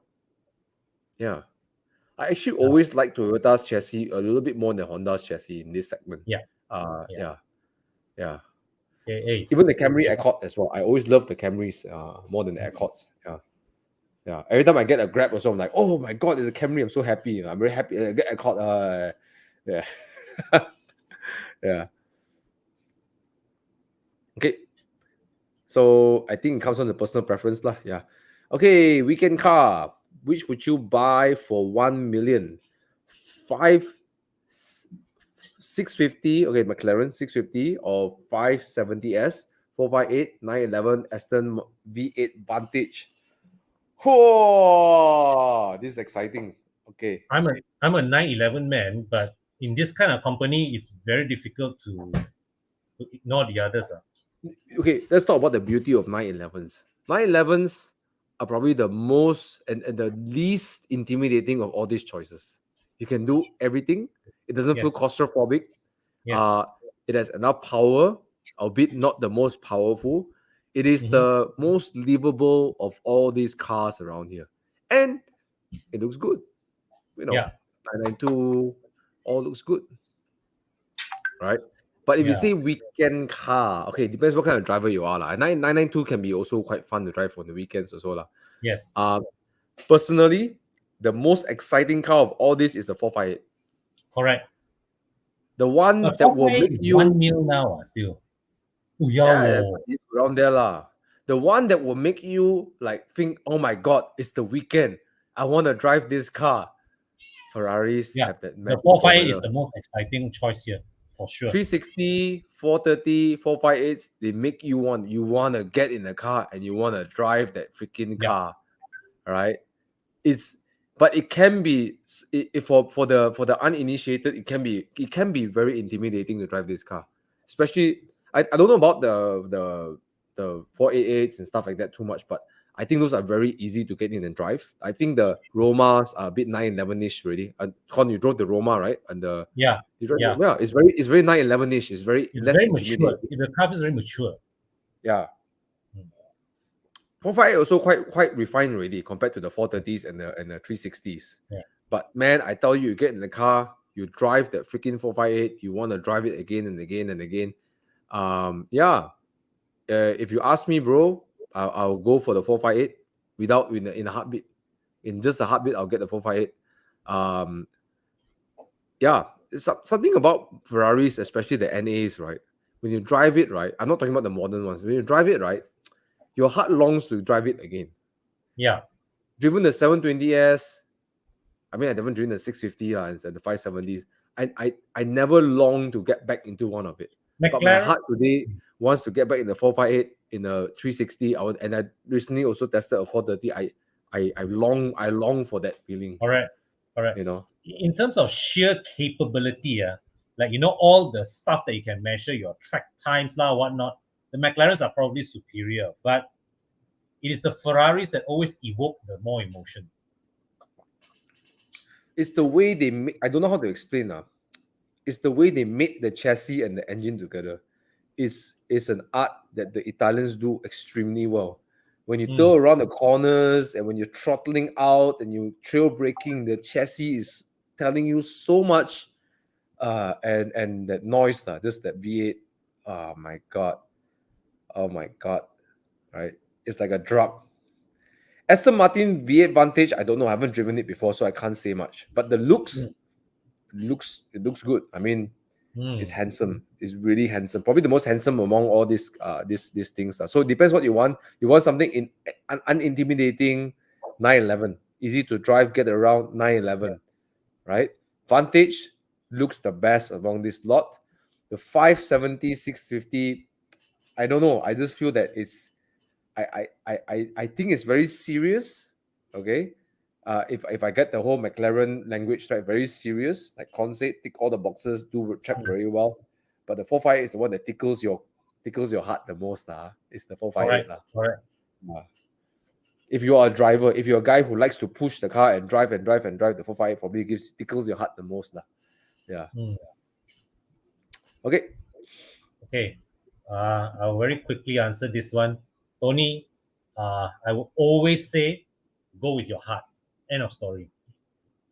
Just go with your heart, right? Because if you go with the sensible choice, end up right. Every night you will go to sleep thinking of the MX-5 RF, and then you'll be like, eventually you will also be put to go for the MX-5 RF. So you might as well do it now. Tony, I want to give you a perspective. Okay, now I know it sounds a bit gloomy if I start this, but I want you to take it in a eye-opening way. Okay, you're 45. Okay, and you probably can experience 30 years of really active time. Okay, let's say, I mean, think about it. You have limited time. All of us have limited time. That's not me and Yeah, you, right? I'm talking about myself as well. And if you drive a Mazda, okay, imagine what you could have done with an MX-5. Roof down, driving around in the morning or at night after work, you're just cruising home, blasting music, or just mm, taking in the night breeze, or going down to the beach and just looking at the stars. Okay, imagine all the things that you can do with an MX-5, right? Just imagine all that you can do. Then when you buy a Mazda 6 wagon, yes, it's a better car, more sensible, blah blah blah, but you cannot have any of that experience in MX-5, and there's no money that can buy you back that experience. correct. It's a lost opportunity to experience that. That is more expensive than money or being sensible. Look, sports cars are not sensible. They're never sensible. Mm, They're not sensible. They're emotional. They are emotional things, right? correct. But if that's what you really want, and if you want to count the number of years that you get to enjoy and you want to enjoy it to your best, there's no money value in that. It's like I bought the Spider. Last weekend I went to Genting twice because I love it. And in fact, I went all the way down from Genting. I went for a big ride. I came up to Gotong again, right? Why not? Right? I bought the car Yeah. to enjoy it, right? I'm not Yeah. gonna be counting. I mean, if you get to your deathbed, you're not gonna count like, oh, how much money I saved. I did a sensible choice and stuff like that. I mean, I want to know if I enjoyed my life, right? Yeah. So you're 45, I mean, man. Enjoy it. yeah. If the MX5 RF is beyond your budget, that's a different story. Then you have to go for the thing that there's next closest, or something that sets you on the path towards that dream. But you are already in a position to afford the MX5, and that is something that tickles your heart. No brainer already. Yeah. Get a sports car. Get a MX5, man. Yeah, man. Tony, go for it. Yeah. Seriously, if that's what you really want, your heart tells you you want it, and Yeah. you're 45, I'm sure that you're able to pay lump sum cash, and I'm sure that you have reached a point of life that you are a responsible man. You're not gonna, throw your life away and like do stupid things. This is for you to enjoy, right? It doesn't mean enjoyment is not sensible too. It doesn't mean enjoyment Yeah. means you abandon your duties as well. It's just that you Correct. give yourself a space and time, reward yourself, right? Tony, go Correct. for it. And you Correct. sound like a sensible man. You sound like a very responsible man. It's time to yourself. It is your duty to let yourself enjoy life as well. Go for it. And I can tell you something. You're probably going to see a better value retention on the MX5 than the Mazda 6 wagon too. Correct. Correct. And once you've had your fun with the MX5, that is when you can think of the sensible choice after that. Yeah. Yeah. Yeah. Yep. Okay. All right. Which question is, which car is better, Mazda 3 High Plus or Gold R Line? Golf. Golf Means R golf. Line. Typo. Okay. All right. Want a city driving and occasional road trips. I think the Golf will do better in road trips. Yeah. Mm. Yeah. Lor. The Mazda is not a very comfortable car, unfortunately, due to its torsion beam.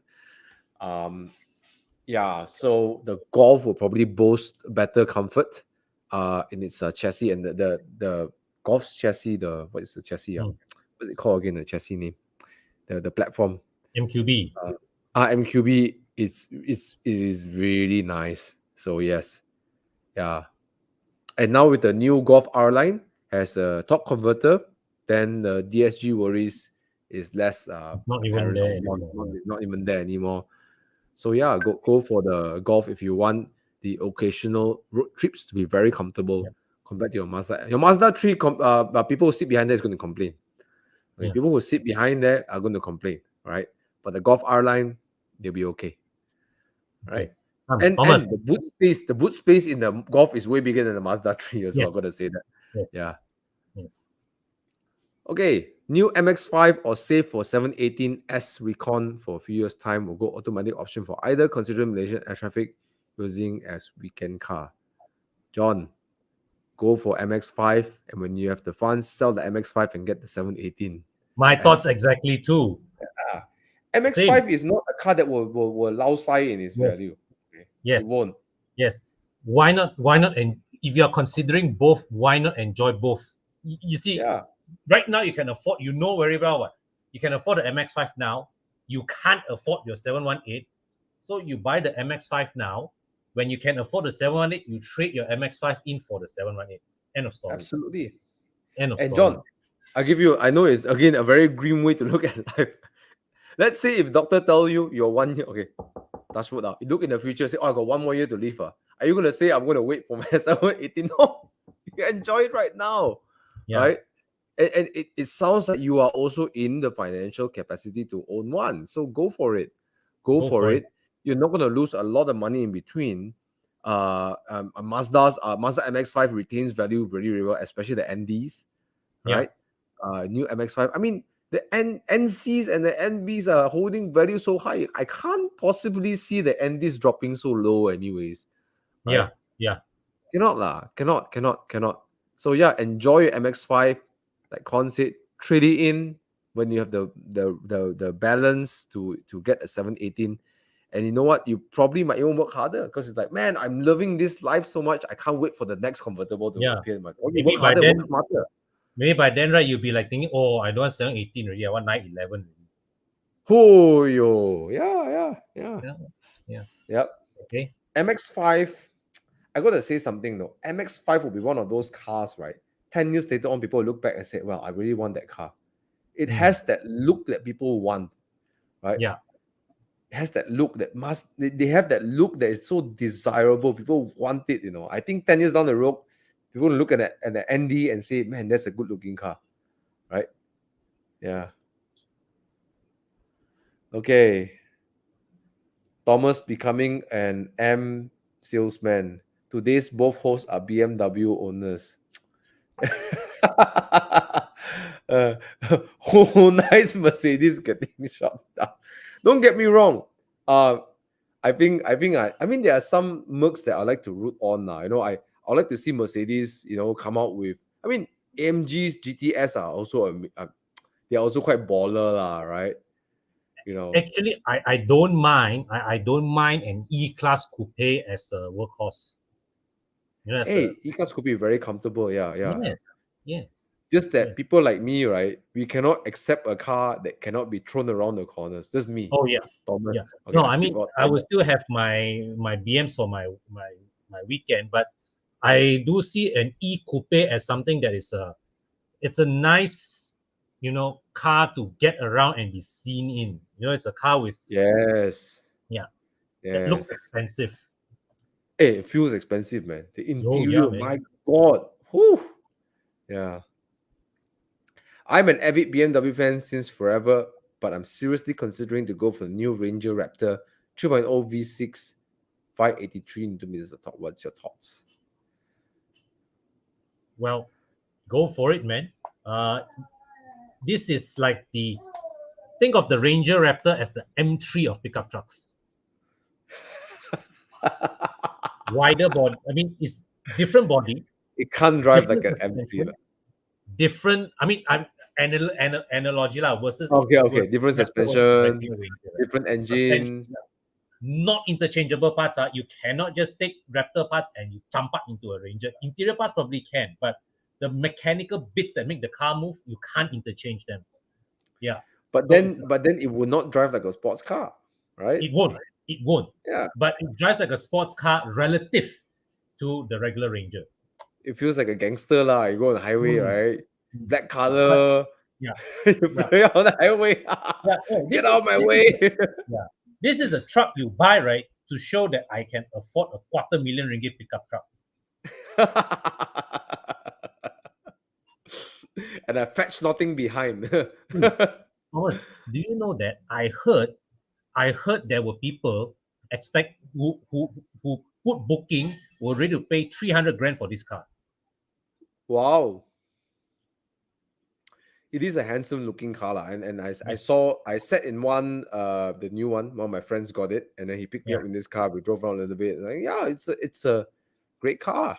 Yeah. Yeah. If I have to go in the jungle, I tell my dad, hey, screw your diesel engines, I'm getting a 3-liter Ford Raptor Ranger. Well, it's the only petrol powered pickup truck in the market right Our now. So toge in our toge in our dragon fruit orchard.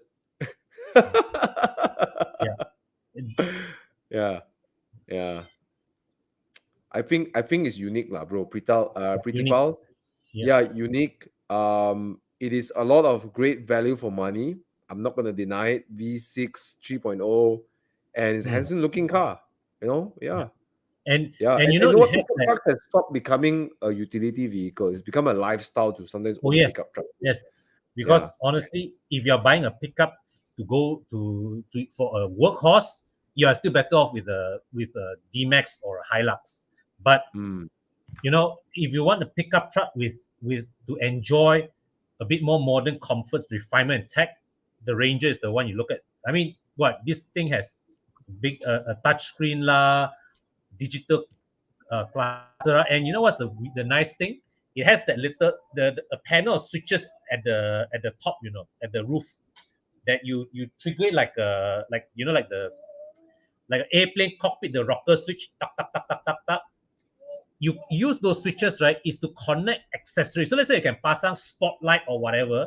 You connect to the switch, it's already pre-wired into the fuse box already. So you can install accessories without voiding your warranty. Wow. And Yeah. and then that's how utility vehicles should be treated. Like you need to Yeah. have your own utility setup for your car. Correct. Correct. Yeah. Correct. Yeah. Yeah. Yeah. But yeah, go for it, bro. And I heard that even they reworked the gearbox issues because the 10 speed Yes. used to have issues and then they Yeah. reworked all those. So it Yeah. should be okay lah, right? Yeah. Okay. Kon Thomas, what's your opinion on BMW new hybrid GLC 300, Audi new Q5 hybrid, and used Macan? Makan lor, don't have to Macan think lah. lor. Makan lor, because at the I end mean, of the it's day, smaller. It's smaller than this too. It's smaller than the Q5. It's smaller than the GLC, right? it's a Porsche. Yeah. It's a Porsche, man. End of story. The way it rides, the way it drives and rides, and but I think the 2.0 is my favorite engine in the Macan. Try the V6, a bit lazy, especially the older one. I mean, the preface, the first gen Macan. The 2.0 is suitable for this car, lah. Yeah. Yeah. It's good enough. Good enough. Yeah, but new. I don't know about the new hybrid GLC. I haven't driven it, or the new Q5. Xiang is, but Macan offers very. It's just so well put together. I don't know how to say. It's just so well put together. And yeah. Makan lah. No question. No question. But it's smaller, bro. The Macan is smaller. The rear seats, the heat space, a bit small for me. If you're carrying a lot of people, Macan is not the most comfortable. Probably the GLC and the Q5 offers better space, right? Practicality wise, Macan always going to lose lah. Yeah. Okay.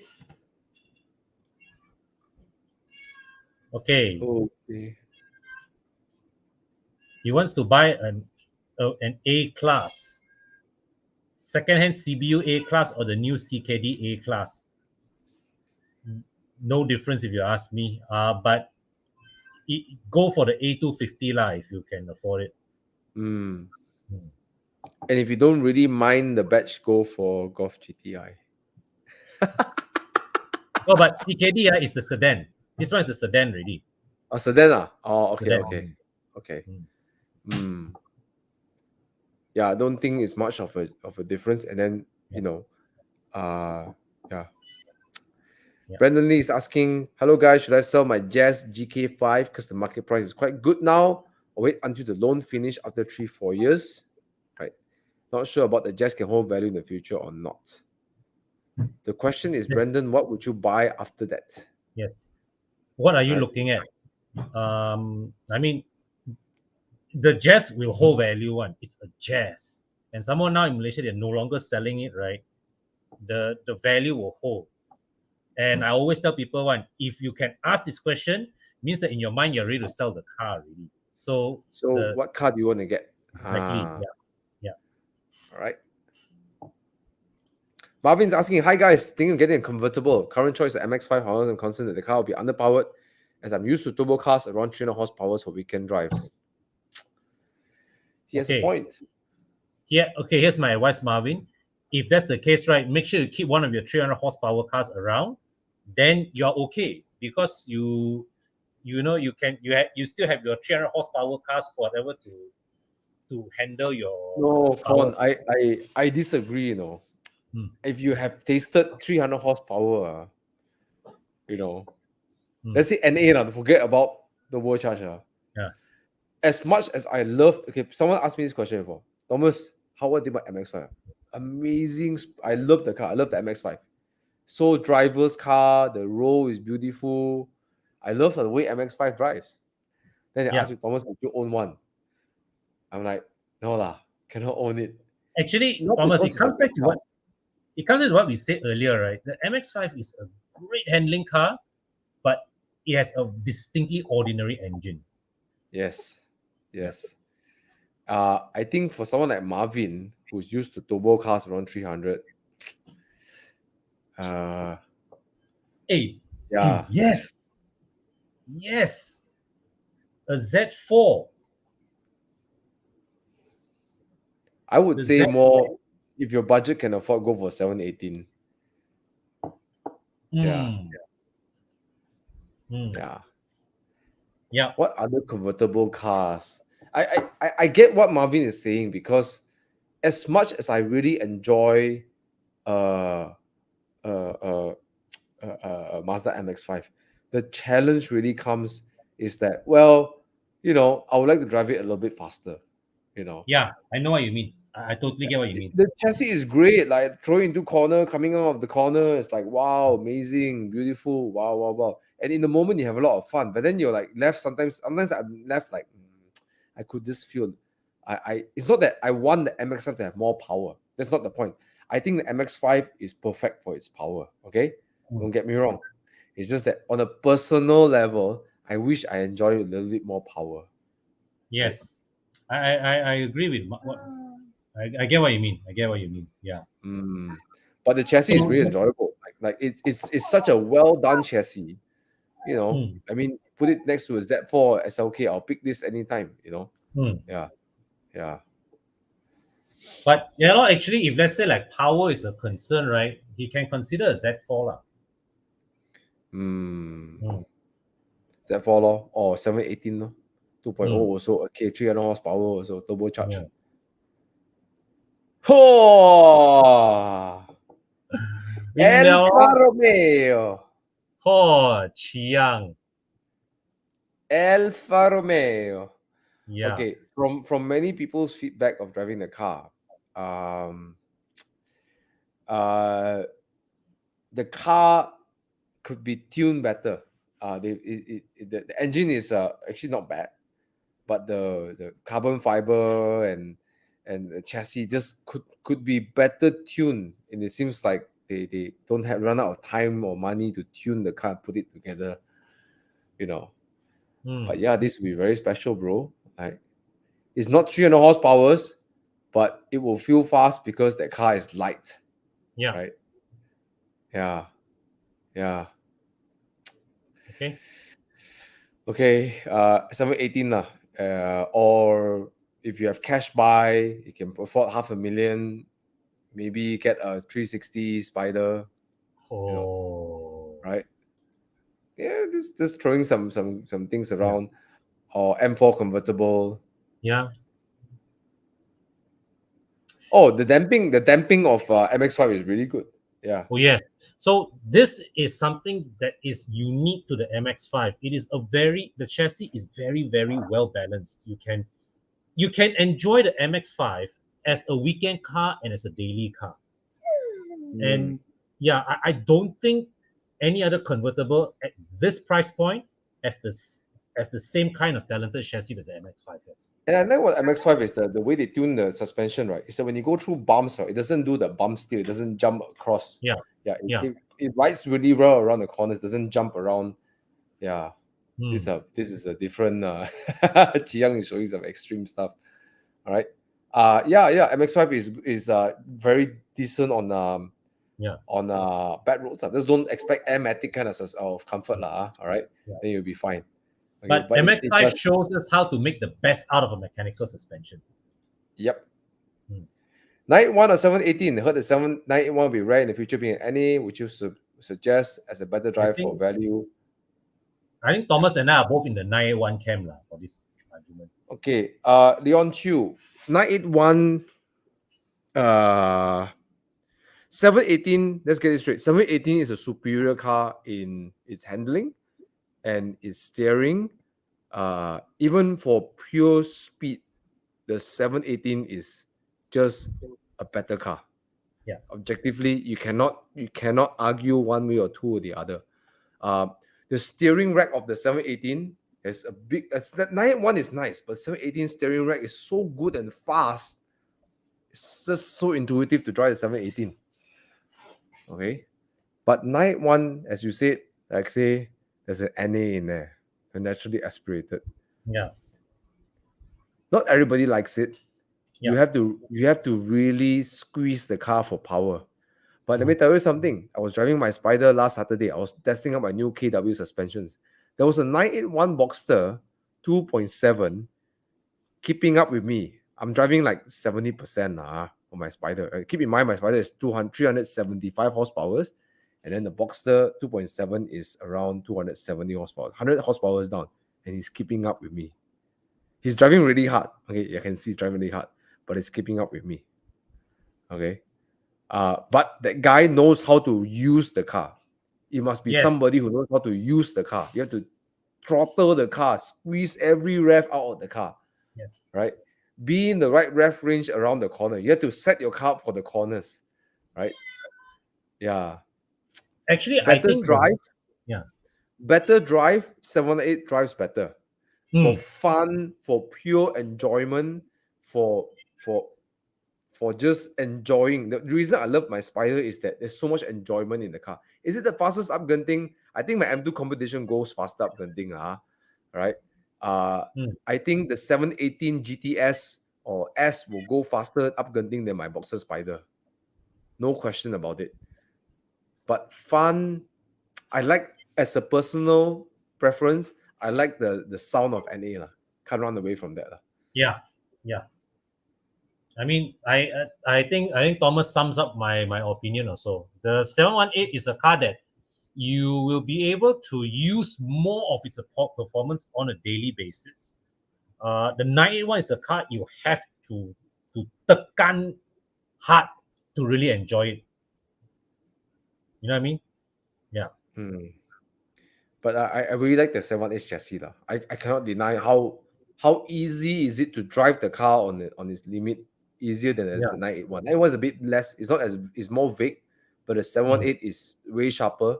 But again, like you're really like splitting hairs. I mean, you must be pushing the car so hard to really know how to get. Actually, for me, the only thing not satisfying about the 718 really is the engine.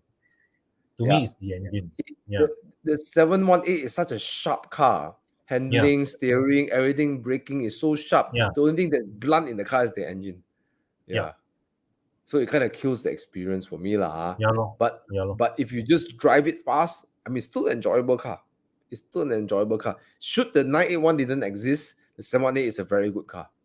It's a very good car, yeah. You will feel like, whoa, great sports car, good value for money. But if you look at the predecessor, it's like, oh my God, that car sounds so nice. Right? Yeah. Okay, good luck. Yeah. Good luck. Okay. But yeah, bro, it depends on what you like. If you like the ease of power, I think the best way to, Leon, I think is very subjective. Drive both. Or if you cannot drive both, ask a friend who has a 981 to let you taxi, sit beside them, and see how they and experience the 981, right? Then go test drive a 718, right? Because end of the day, you can talk about value. Oh, this car go out in value, that car go out in value, but in your heart, you didn't enjoy the car.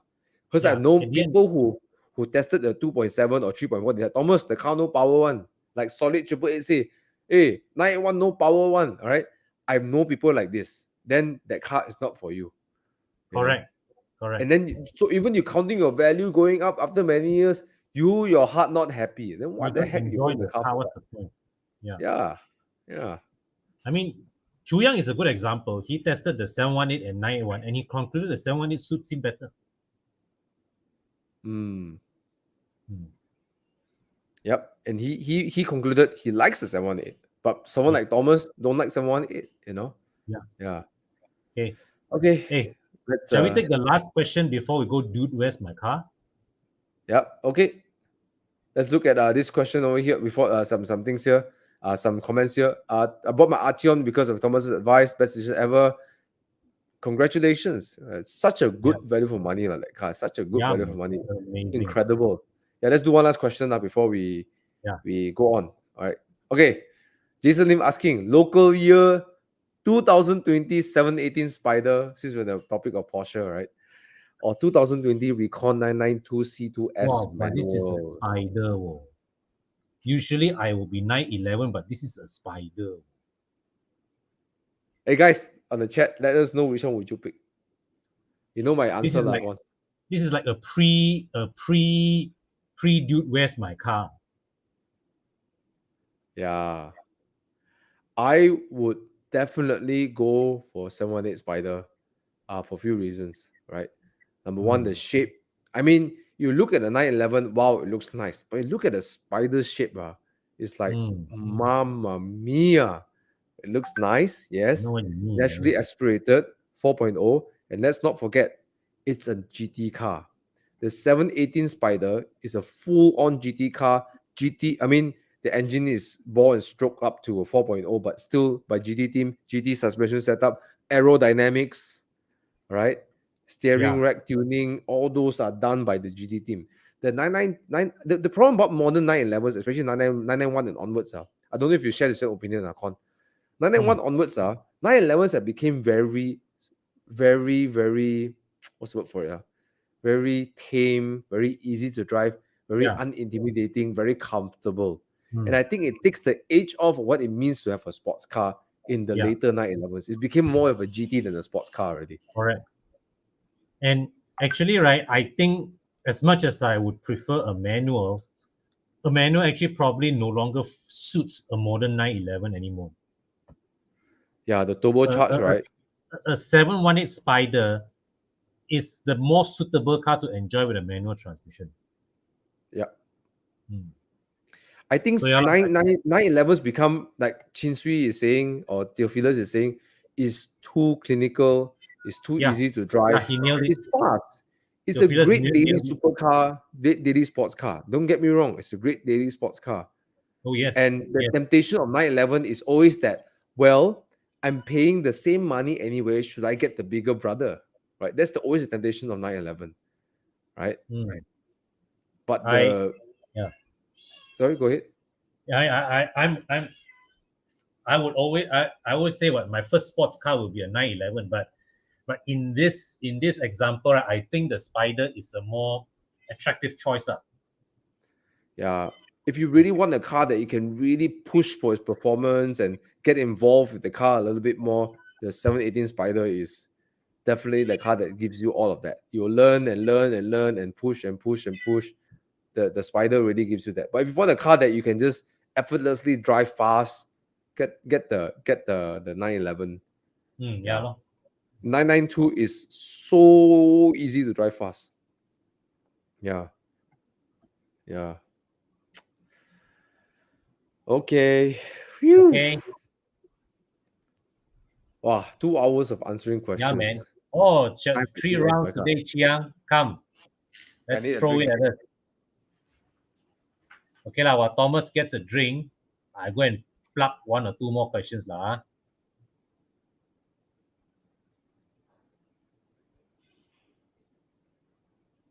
This one need Thomas to answer, lah.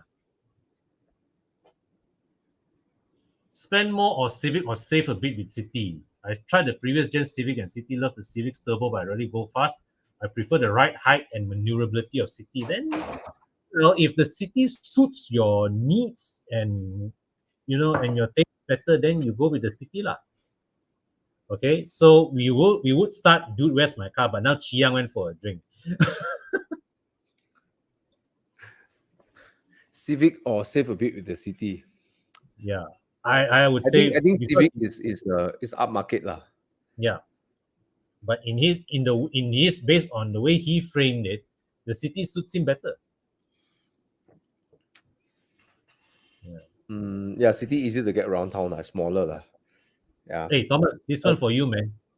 2017 M240i convertible 230K from an Hoyo. Audi. I think no brainer lah. This one, huh? How does it differ from a 3 Series in many many Interior ways? wise, looks the same. But actually, Thomas, in 2017 it is this against an F30. F30 3 Series versus this also about the same one. You say G20 versus this got difference. F30 same only lah. Okay, the problem about the Audi TT, right, is that it's still a coupe. It doesn't transform your experience of owning a different car, right? If you want to jump into a sports car, I think the convertible element gives Hmm. you something unforgettable. Hey, Hey, But for 230,000 for M240i, is good price way. Yeah, Hey, it's a don't forget convertible. convertible. Just the M240i itself is really worth it, man. Hey, Thomas, M240i, is it rear wheel drive or all wheel drive? Rear wheel drive. You can spec it in all wheel drive also lah, but it's the B58 engine. Yeah. Oh, sui lo, B58 no, you can't go wrong with B58 oh. Yeah, bro. It's not the best looking car. It's probably he's probably doing a private import lah. It's not the best looking car. I'll be honest with you. The Audi TT will probably look more handsome. The convertible M240 will probably look weird lah. Right? Yeah. Yeah, but I think the better looking car is the Audi TT. But I think the car that will give you a sense of occasion is a convertible. So go for the M240i. Oh, but then again, this particular unit of the TT, okay, worth to go for. Owned by a friend that Yes. exploited the car's performance. Oh yes. Careful owner. Yeah. Careful owner, well maintained. Okay, all right, come. let's move on to Dude, Where's My Car? Yeah, man, where's my car? All right, so for those of us joining us for Dude, Where's My Car, we're going to pick one car, another car, and then have some laughs about it. It's a good way to learn about cars and good way to just have some good fun, all right? So please join us in the comments as well. Which car would you pick? Yeah. Car number 1 or car number 2, all right? So Xiang, let's get going. Round 1, what do we have? Man. Oh, Hoyo! Ferrari 360 Modena manual. Wow. Jiang, you first why got no challenge grill? They didn't do the challenge grill behind. You know, the grill this is not the right spec. Anyways, okay. What is this? Porsche 997.2. You see this? See, interesting. These both are different eras. Yeah. 997.2 would be a 430 equivalent era. Yeah.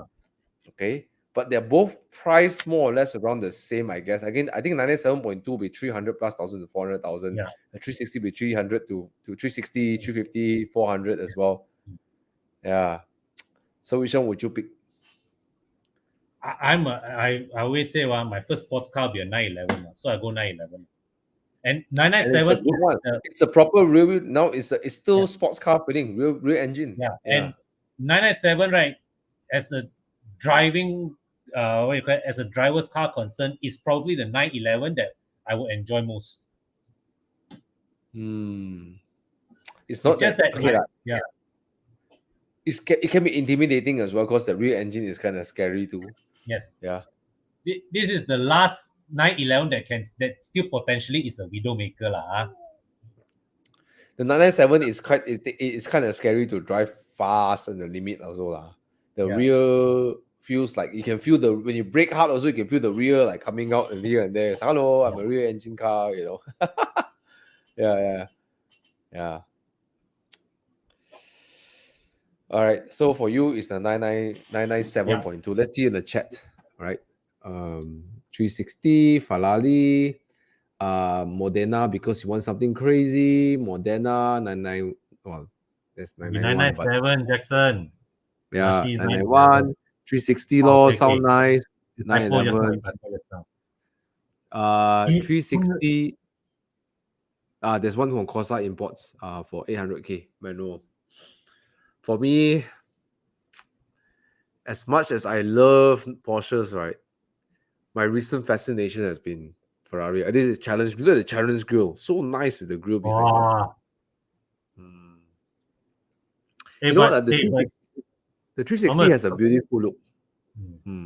Quite a lot of 911 takers also. Yes. And I'm always surprised because 911 are really desirable. They drive well and they are less difficult to maintain. Yeah. You know, I used to hate the 360s look. When MCO came about, Bespoke parked a 360 Modena up at near my floor, and I look at it, it's like, oh my god, I like the 430 better, I like the 458 better, and blah blah blah. But the more you look at the 360, it has more of a subtle kind of design. It's a Yeah, more Pininfarina design. This it's more Pininfarina. I mean, I would say that okay lah. Quite obviously, the 360 is the more exciting car to drive for sure one. But I Mm, will pick the 911 simply because I identify more with the 911. true. Actually, I never really identify well with 911s. I know they are great cars, but just I personally I cannot identify 911s. Yeah. So what do you But identify I with? would recommend a lot of people to buy 911s. But Yeah. personally, I will not buy one. Right. Hmm. But the Ferrari, the 360, oh, I tell you, yeah, yeah, All yeah. right. So for round 360 lah. one, Thomas picks Have you seen Ferrari the video that are driving the 360. 360? Yeah. Have you seen that video that drive 360? Oh yeah, yeah, yeah. You, Laugh like an you, idiot. yeah, man. Which is Hey, which tells me your next car is going to be a Ferrari already. I think so too lah. I have Yeah. to touch one once in my life lah. Because the last time you were this enthusiastic about a car, it was the M2. Yeah, then it's so easy. I mean, like, okay, it's a real driver's car lah. It's easy to trust the chassis. The chassis Yeah. tells you so much. Such a well-built chassis, and I don't know what about the 360, right? It's so freaking raw compared to the 4458. It's so raw, just really Yeah. raw. Yeah. Okay lah. So me and Con have differing opinions, a different choice. Yeah. 911 for Yeah. Con and Yeah. Ferrari for Thomas. What do we have in round two? Let's see. What? Oh, wow! From now we go ultra lux. Oh, Maybach. Masili S Class Oh, Maybach. Oh, Maybach like Masili six Maybach cylinder. 480. This segment 6 China market only RTU law another China special. 什么天下 cannot Anyone can help me? Ah. 什么天下 How can a car like this give a 6-cylinder engine, man? I don't know. I feel very sad for It's a China Maybach. thing, man. It's really a China thing, man. Maybach is like supposed to be like creme de la creme. Then you got Yeah, and it's like you wear golden wrapper clothes, right? And inside is a smoke puchao like that. Okay. Okay. Wow. What's this? Okay, what's next? Wow.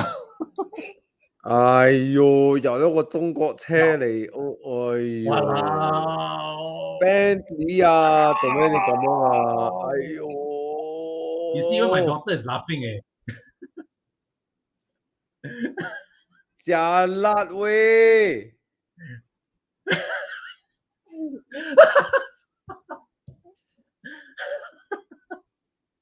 ！Young, why you do this to me? This Why is do this to us? Okay, guys, let us know in the comments below what would you pick. I will pick the Bentley lah. yeah, I will pick the Bentley also lah. Okay, law, ini for the interior. So Bentley, we've got a Mercedes. Yeah, Henry. Okay, if both the engine are not, I mean, they're not the right engine, but at least I mean, you know what? I would take the Flying Spurs look.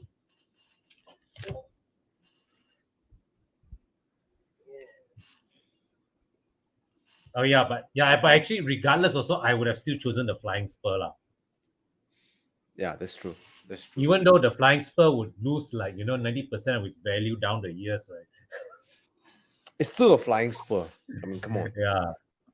Yeah. Okay. Because the Bentley does not share the same badge as a hatchback. Yes. The Bentley is simply a Bentley. Yeah. But this okay, 2.9 Did you know that in the novels of of James Bond, right? His Yeah. original car is a Bentley, not a Aston Martin.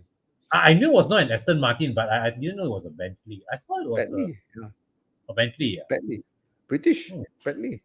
But Oh Aston yeah. Martin marketed so well that now people associate Aston Martin Oh to yes. James. Yes. I know Aston Martin wasn't the original car stated in the novels one. Yes, yes. Yeah. All right. So B and Con chose the Flying Flying Spur. Spur. Yeah. Round Round three. three. Come. Apa ni? Last round. Last round. What do we have? Hoyo Wow. Ferrari. Yin Yang 6 away. This is Yin Yong seat 啊，呢個咩車嚟嘅 What F12 is 啊 it? Wow. F 啊 F60 Oh,哦哟 yo. Oh yeah, I V12 remember. engine 所以 based on the I, re- F12 啦I remember this. Yes. Okay. Apa ini Aston Martin Vantage Vantage V12 Oh, convertible咯 V600. Aiyo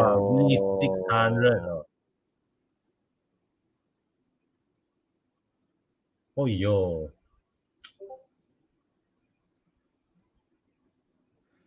Hey, can you see the Aston Martin's front again? The front.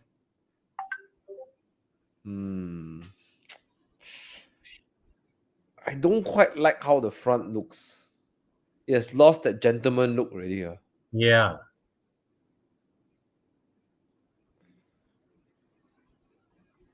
But I would still pick the Aston lah. Why? Huh? I know. I always prefer the understated charms of Aston Martin versus the loud, You're brash right. nature of Ferraris. Yeah. Aston Martin has its very unique sound when the car starts. Yeah. And the way the car growls when it moves. Just rolls off, Mm. Yeah. I think the F60, right? I don't know, the way it's designed is a bit like toyish. Yeah. Yeah. I'm kind of leaning towards Aston a bit more because I do like the Vantage a lot. Yeah.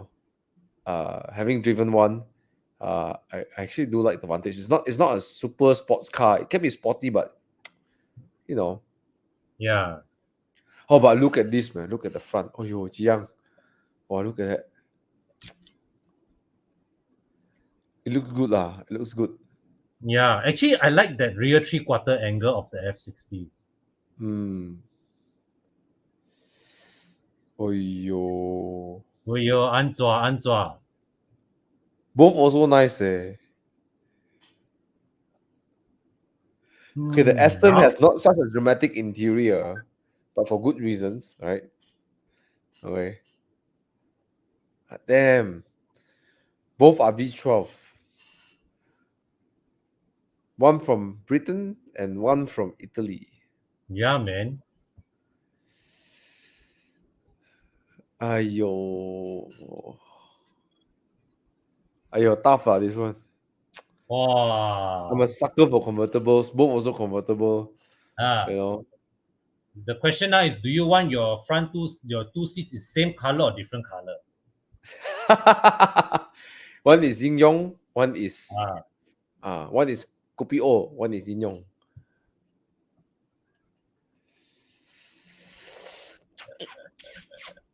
I do like the Aston Martin, but something about a Ferrari V12 is like Ferrari V12. Okay, the V600 will roll off very nicely, but I think the high pitch V12 actually, you know what? The more I look at the Ferrari, right, it looks better and better. No, I'm gonna pick Actually, the Ferrari. to me lah, even though I chose the Aston, but I think the Ferrari is the prettier car.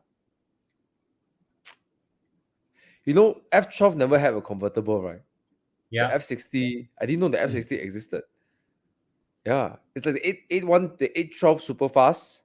I didn't have the Mm-hmm. GTS, right? You know, the Mm-hmm. convertible version of the super fast, right? But then the F12 didn't have a convertible, I think. Mm-hmm.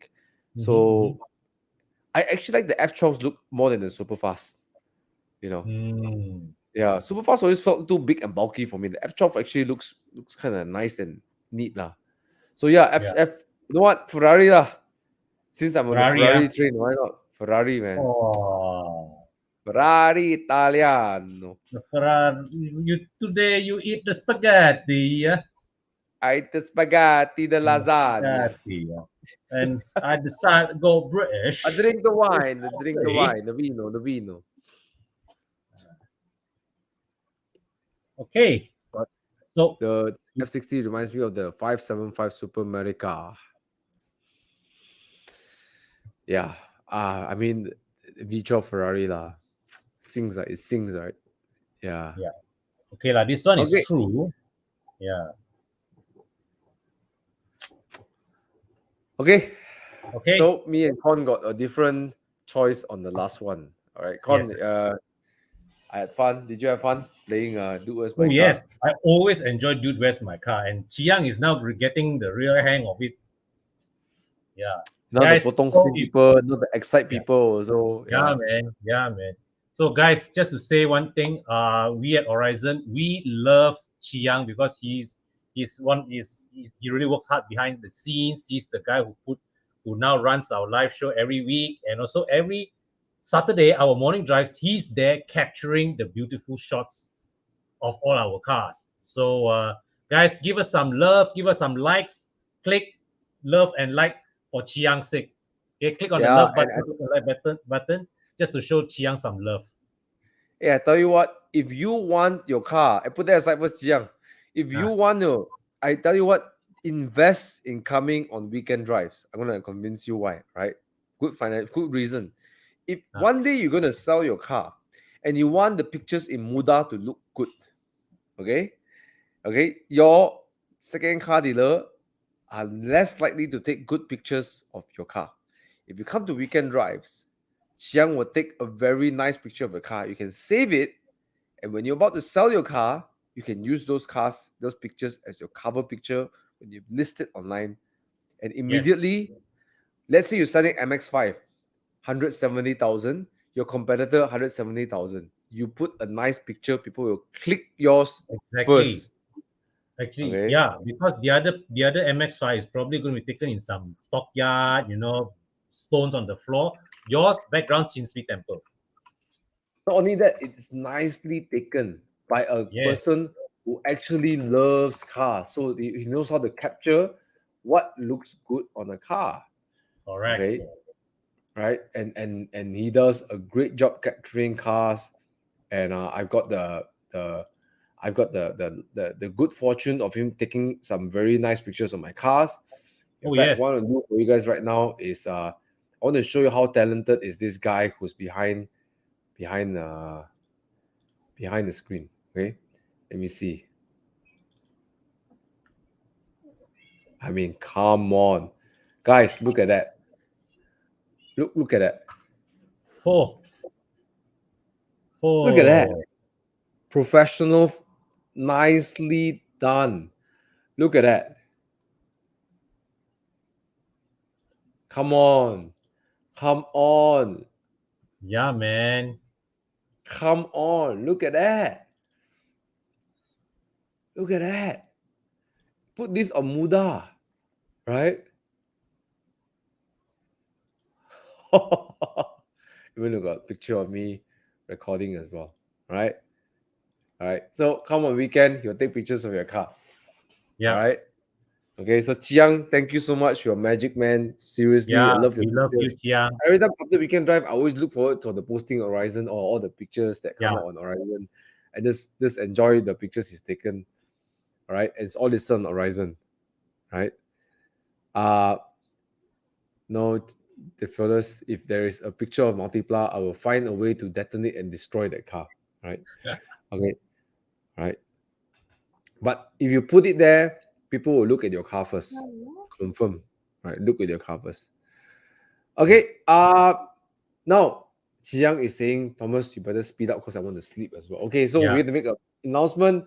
Evo Enduro is coming after a hiatus of 2020 and 2021 because of Yeah. obvious reasons. We couldn't travel to Thailand, but now we're back. All right. Yes. So Mae Hon Son is a loop around Chiang Mai. Okay. There's total 5,000. of 1,864 corners at Mae Hon Son. Yeah. And the views, can we show some of the views as well? Of Mae Hon Son. Basically, it's a 10, 13 days, right? 11, 10 days drive, right? Yeah. Yeah. Okay. It's a 10 days drive, 5,000 kilometers up and down. Okay. Yeah. Let's take a look at some of the pictures. Really Yeah, man. tight I think road. just before COVID, Bobby, they all went up to do a recce drive. We were going to pull this. We were going to do this in 2020, but well, COVID happened. So yeah, it's happening now instead. But basically it has some views that is Oh, breathtaking. it's spectacular. I mean, basically, right? There were some pictures I saw. You sit on the ledge, like the viewing the mountain view, eating noodle. Hmm. Yep. So we're gonna go all the way there Yeah. to drive. And some of you may have not driven that long, but I tell you what, if you come, don't have to worry about if you know anybody.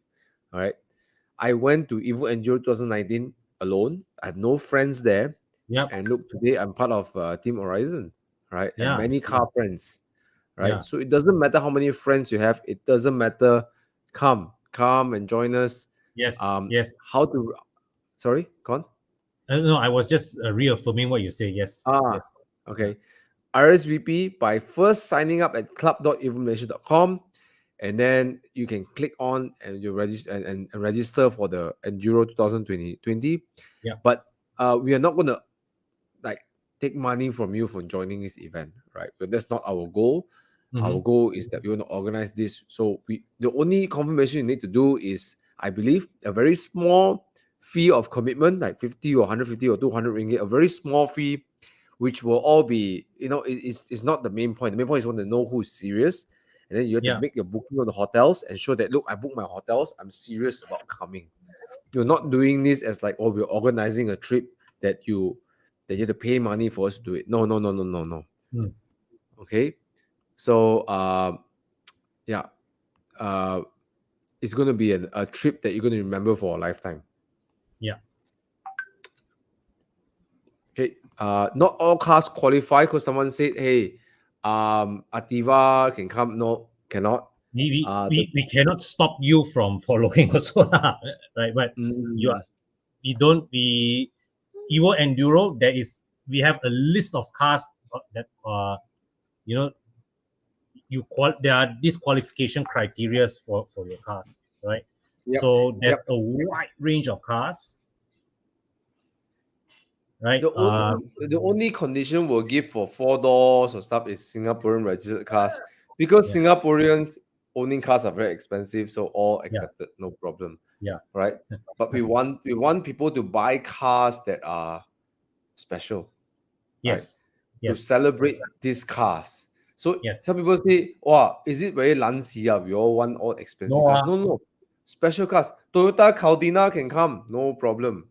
Right? Yeah, and Ford Mondeo is cheaper than an Ativa. Yeah, and you can get a Ford Mondeo to bring to drive over. It's qualified. Yeah. Yeah. Right? Caldina, you can bring, no problem. Toyota Camry XV70, you can bring that, right?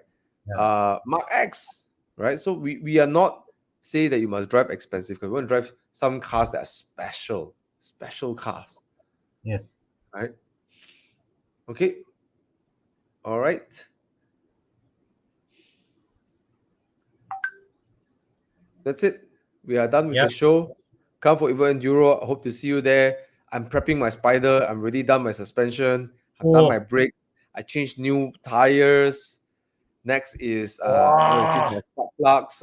My core plugs. Sorry, my core plugs have to go. And then I'm going to change new radiator pipes, the whole the cooling system, so nothing breaks. And then even the water pump, these are known to be weak points of this car. I'm going to change them all, and get it ready for Evo Enduro, my Spider. Yes, David E36 can join. Come, Yes, but make sure absolutely can join. it's well maintained, it's well serviced. Can come. And look for all the weak points, fix them up before you go. Like my Spider, even my Spider cooling can be a weak point. Coolant pipes can leak. Going to change them. Water pump can fail. Going to change them before I go for Evo Enduro.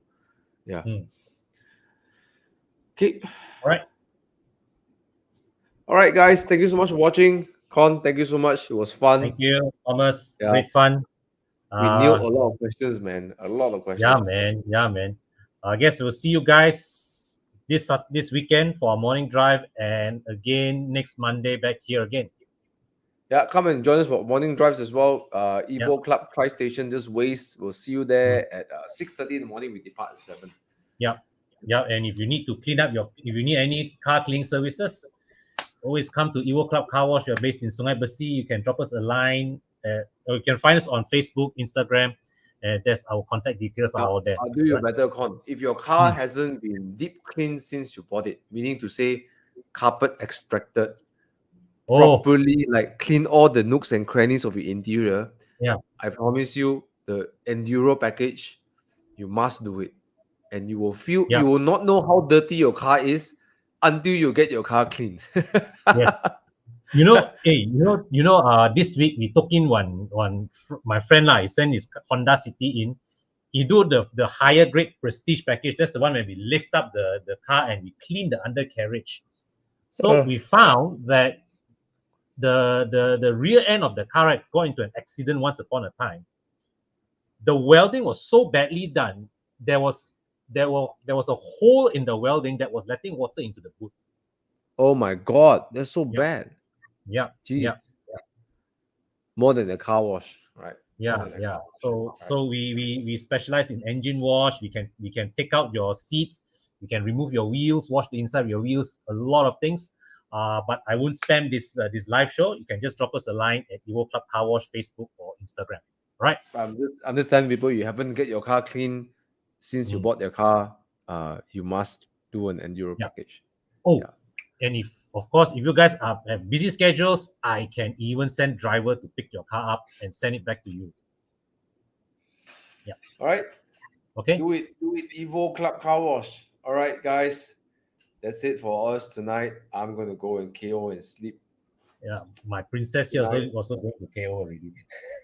All right, good everybody. Thanks, Kon. All right. Okay. Thanks, Jian. Okay, guys. See you next episode. Bye.